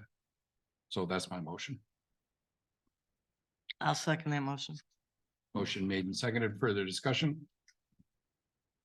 The last ad I posted, which I think was almost 8-9 months ago for Andrew, or for that position, I think was $336 for the Record Eagle for 1 week. So I estimated 2 weeks at 800. That's how I arrived at the number. Any other questions? Roll call when ready. Valmute, Yes. Bennett, no, Pop, Yes. Glenn, Yes. Goss, no.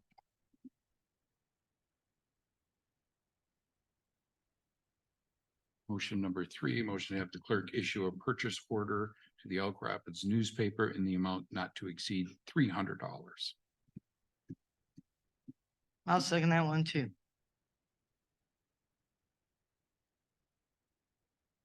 Motion made and seconded. Further discussion? We'll call when ready.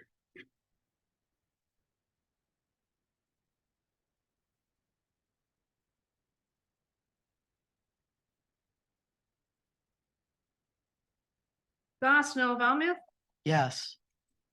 Glenn, Yes. Pop, Yes. Bennett, no.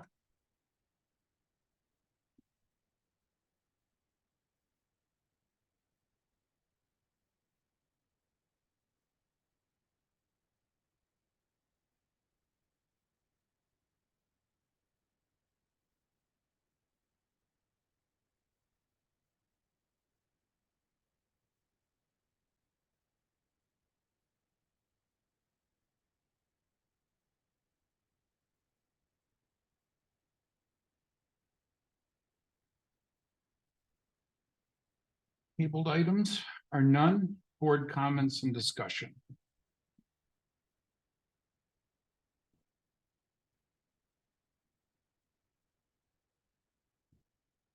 Next regular township board meeting will be February 13th. Public comment. Anyone out in Zoom land, please use the raise your hand function to make a public comment, and we will return after we finish public comment here in the township hall. So, thank you. Anyone here in the township hall wishing to make public comment?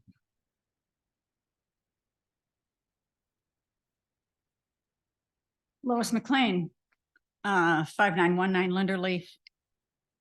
And recording secretary for Parks and Rec, and Planning Commission. I will guarantee you that I never told you any name of anybody who said anything in particular in the Parks and Rec. That was a lie. Maybe you heard it from someone else and you're just thinking it was from me, but that was not me. 85% of the money market funds, I don't know, I haven't totaled it or anything, but let's just say that's $400 left in there. That's cool. Next year, $340 is 85%. And I didn't read your resolution. I didn't reread it. It just made sense to me. I guess I just used the logical thing that what you would do is move 85% of the increase each year, not necessarily 85% of what was left in there. Because 85% of what was left in there, 99.0% of that was left in there last year. It makes no sense. Good luck finding another zoning administrator. Oh my God. You guys are right out there. Good luck. Anyone else?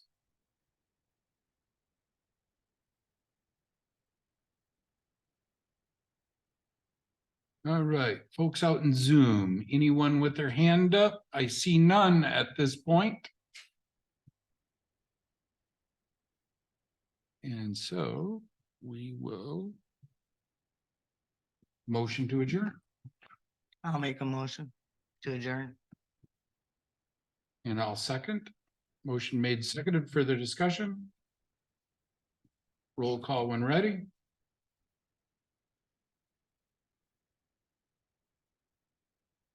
Bennett, Yeah.